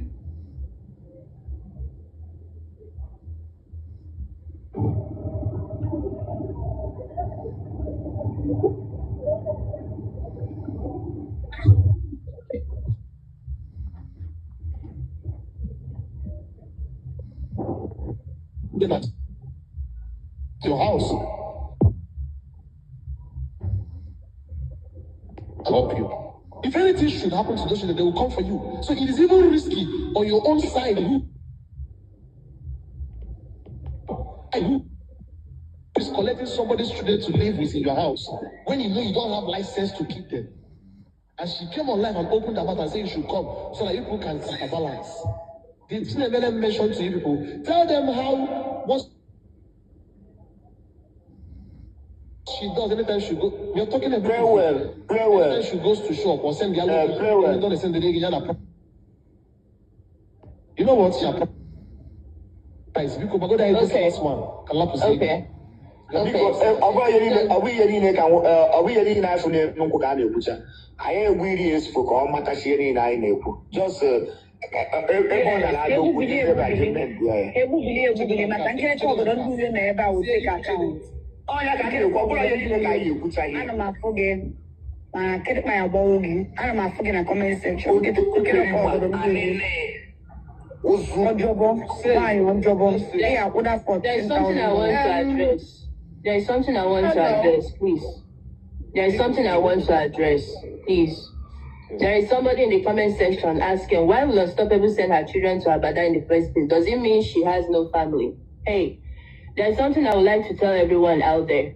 Pray you don't find yourself in a very tight corner, in a very ill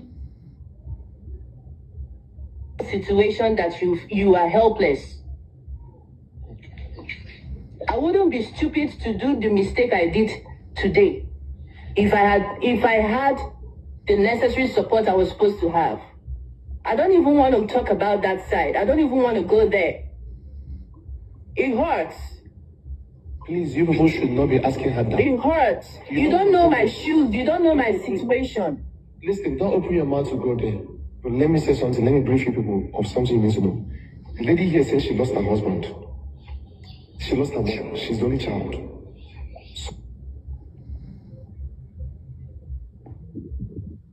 If you ask the question about her mother-in-law, there was a woman, the only woman that made a point, that posted a video and said, where is this woman's mother-in-law? Because how can the mother-in-law is still alive? But why do you think none of the family from her husband's siblings could keep her children?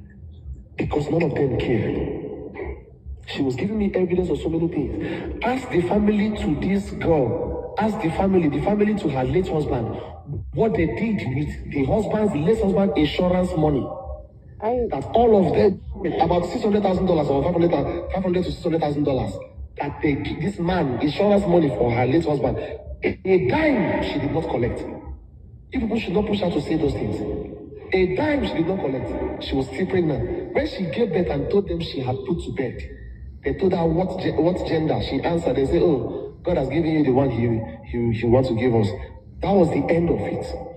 Don't tell me to let her talk about this. I don't even think we should start arguing about her family, because people know some people's families are bad people. So if you know, nobody should ask any why did they give Abada the children. That's not important. Because some people have bad family members that you can't trust with your kids. You can't trust your kids with everybody. So let's leave that one aside. Abada should pay what she's owing. That's a very ridiculous question. How would a widow dash you $17,000 in 2026? Anybody supporting Abada and supporting that this lady can dash Abada that amount of money is a bad person. And if you're in that group supporting all these things, your turn will come. I can get big ego, your turn will come. So if you see something that's wrong, say it is wrong. It's wrong. Hold her. Abada is a criminal. And she must pay her money. I do follow see you got to go because now ihe anwaji were ruo this extent but as na she na memoji act of love over trust where mabulu Abada where the advantage yanwa where piawa ya azu where piawa oma afufu anaka were akata ego n'obodo oyibo. And again, I think Abada banked on this woman being quiet for 2 hours, more 3 hours. We experience of that. She no just eji hana luku mangere to atokanya be ego nakaba. Onwe go to say why ya je ebite $17,000 na nna ya na akwu ego. Na nne ya na amu ego na ikwu ye. Obi te sasa wonya be ego anyecha o lo nu oji eri de so no dash bi adash.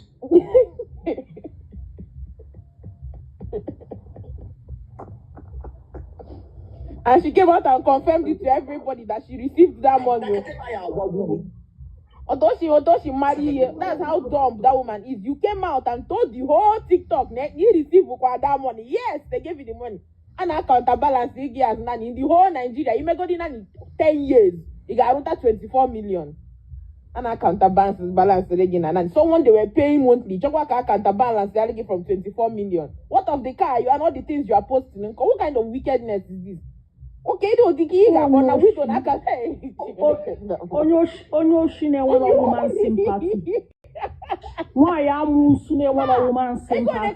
Why am in Nigeria in 10,000 kana kunani?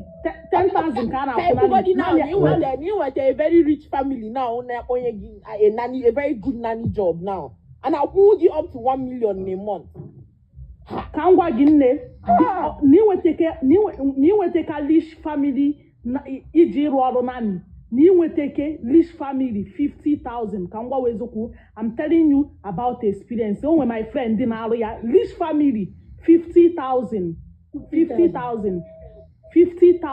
I'm not working with experience. Onoshi about counterbalance 500. And on top of everything, she wants to run away from the topic. Why? What is your woman? What's TikTok's business with this woman's personal life? You collect money, and you don't collect money. I better job there, so you collect money, and you don't collect money. Pay this woman her money. How do you want to run away from $17,000? How do you want to run away from that kind of money? So can you want to TikTok now believe God? And I better go to Furogara. The worst part of good evening, everybody. Good evening, everybody. But well, no problem. I ain't gonna be Kajinaka. She's not here. Hey, I swear, it's like I because see everyone. I just wanna say Good evening, everybody.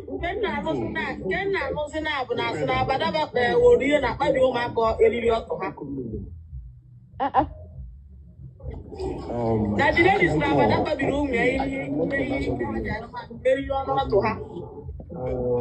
this one is a new development. Don't know if again.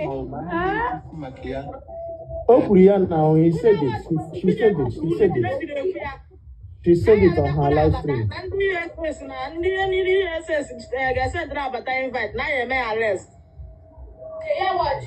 No, She said it. She said it. Female mutilation in 2026. When did this one happen, please? No, okay, on live stream, yeah. I heard it. I overheard it there that day. Yeah, I overheard it. Is it this one they play or this one they play? The thing, no, that's not Everybody heard the it. thing. She said it. She said it. She said it. Charge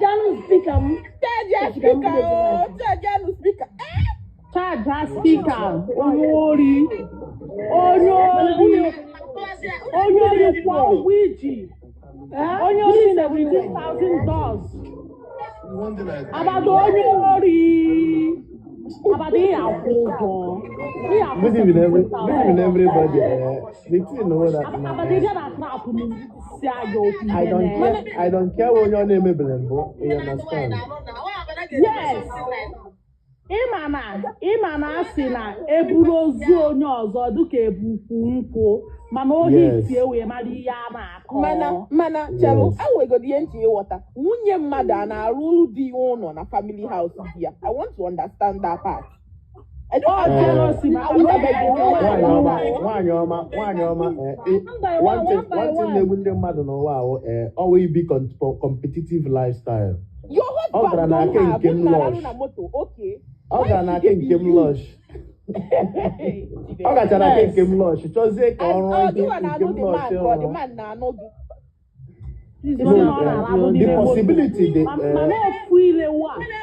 Mama ofu anyị ya ka o ji wee bịa sị na onye ọ na-anụ bụ odogwu nọ ndị je ga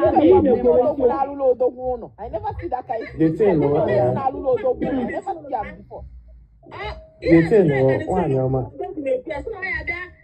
ndị USS na ịma na ụmụaka bụ citizen of ndị USS. That's na ya atụrụ abada invite. Na ya mee arrest. Hey, what about that? You why you go to USA? Biko unu nwanne okwu okwu biko nụ. Okwu unu biko nụ. Biko chọrọ unu ka okwu one after the other biko one after the other. No no na-ekwu. Go ahead. Ọ bụ ifuru ihe mere na kwesịrị ihe akụziri. Biko chọrọ nke okwu one by one na biko nụ. Biko kapịs kwuo okwu biko one after the other.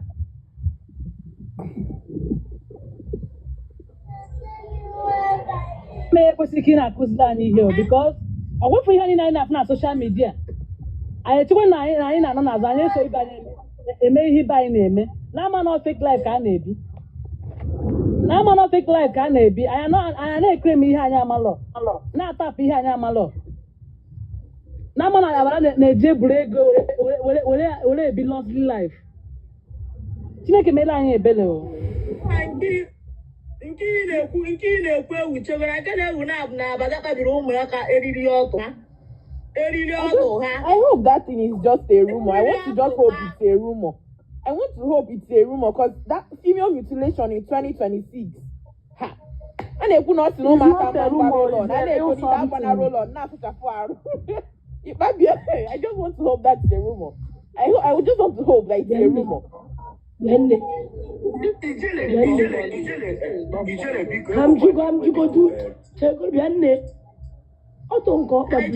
Ọtọ kpabiri ya ife nke adịghị isi na-achala ka nke adịghị agụpe na-emechi emechi nke a ka anyị na-amara ihe dị iwu mmadụ dị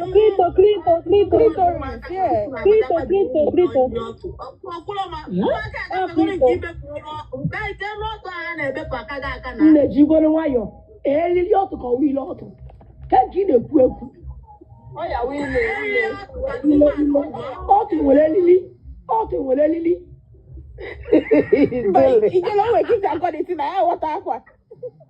Ọ sị gị dọkịta wee ire ya ụnụ gwa anyị nke ọwụ ire ya ka ọ wee riri ya ọ dị ka ebe anyị ọbụla ga bụ mbido ọtụ biko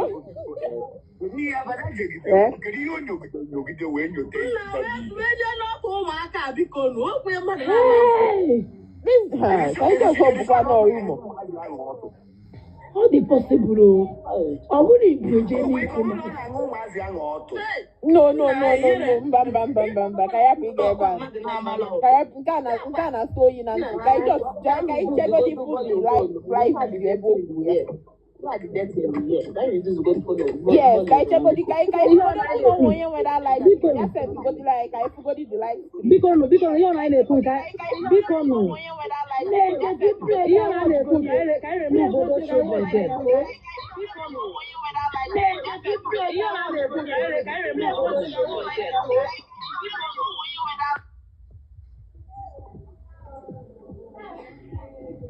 ije pregoro ka anyị wọchị anya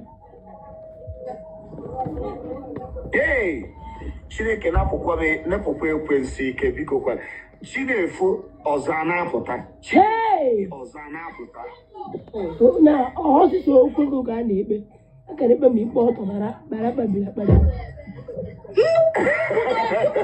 ndị kwugo dị tin ebu elugotrị na ọ nwe nlu ma anapụtakwa akwụkwọ okwu maka dị tin so ya bada ya ejije bụ mma ihe ụmụaka ọtọ ha ọ bụ ma abada ebe anyị enene ọtụ ụmụ abada anyị enene ọtụ ụmụ abada anyị enegoro ọtụ mpompo maka enene that's abuse now that's child abuse ọ bụ na ọ bụ that's child abuse at that age.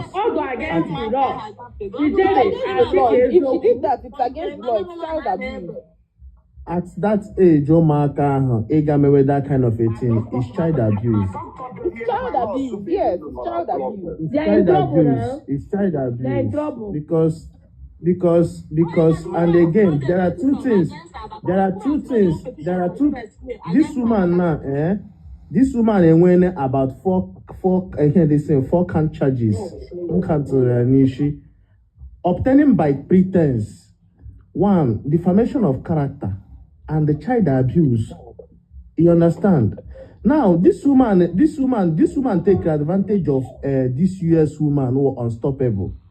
Or take advantage of that woman to the core that na the woman trust her with everything ni long because otum no ba na mana mad me when he pega mo nwage it trust all am to the level to some extent that na I can even come to your house, even enter your kitchen. Because hear that na ihe mo na for 9 months for how many months to take care of. And again abada na ekuku that na the woman can balance. Your Bruno be that the woman is paying excess money in terms of nanny job. The woman is paying 500,000 to 700,000 naira, 300,000, 200,000 naira. This thing is an excess. I calculate way that way. Do woman can in a month? Let's just say 100,000 naira every month for each of those kids. It's more than that money that woman may provide. So let's just be realistic and I have heard somebody commenting that the woman should go in and go and make peace with her brother. I don't care what your name is because it never happened to you. Be on one advice. Your name is so against this unstoppable woman, against unstoppable woman, Brooke no be that na but he mere that woman game. He mere that woman game ya. He mere that woman game ya mandike woke mandike why. Okay, me in 1 or 2 ways. Come and reality hit as a human being. You will realize that there were a lot of things in the you need to calm down and strategize your way. So everybody against this unstoppable Bruno Binoga among tomorrow. It will a single lady Bruno Biniga among tomorrow. It will a single lady Bruno Biniga alone to Nigaludi tomorrow. Bruno Biniga aludi tomorrow. And when it comes to Bruno be that na aqua we do berebe here was something on a Bible. Aqua we do berebe we have with the chuku. Aqua that woman on a social media and the henny not around a both outside social media ne rute eluna ala ali bonte and abada must surely face the reality. Oga ata ja ahuhu no wa ata ya mana ala mmụọ. Ụmụ ya ga-ata ji ahụhụ ma ihe niile ụmụ ya niile gbaga na social media obule bad reputation to the family both ebe alụli ya ma ebe amụ ya ihe ọwa ọtọ ọha m n'olu ndeewo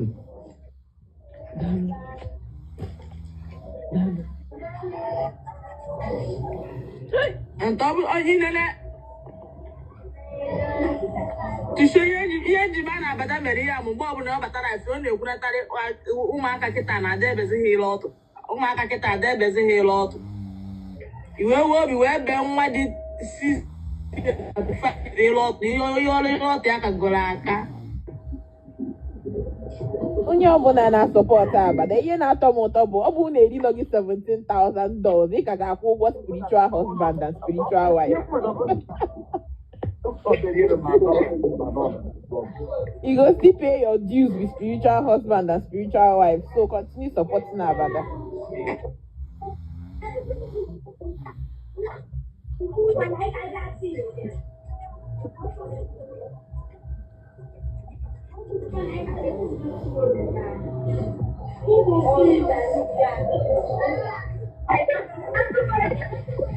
Na ihe nke dịkwa detin ihe o mana o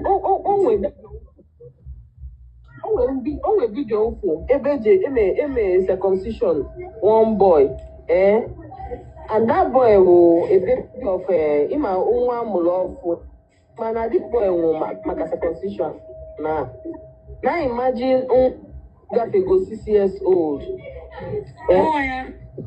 The matter is that same here.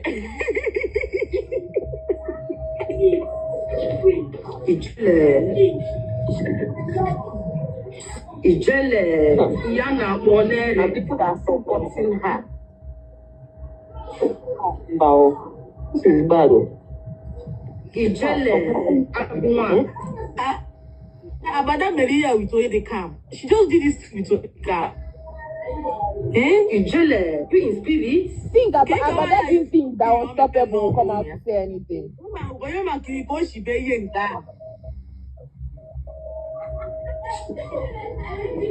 But the Ijele won't be here no dey kuko. Ijele na gba gi na ebiri iro otu. Isi no eri otu. Ijele why?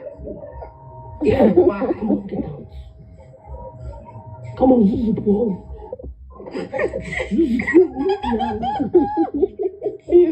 Bigo. Come on, Ijele ebutia.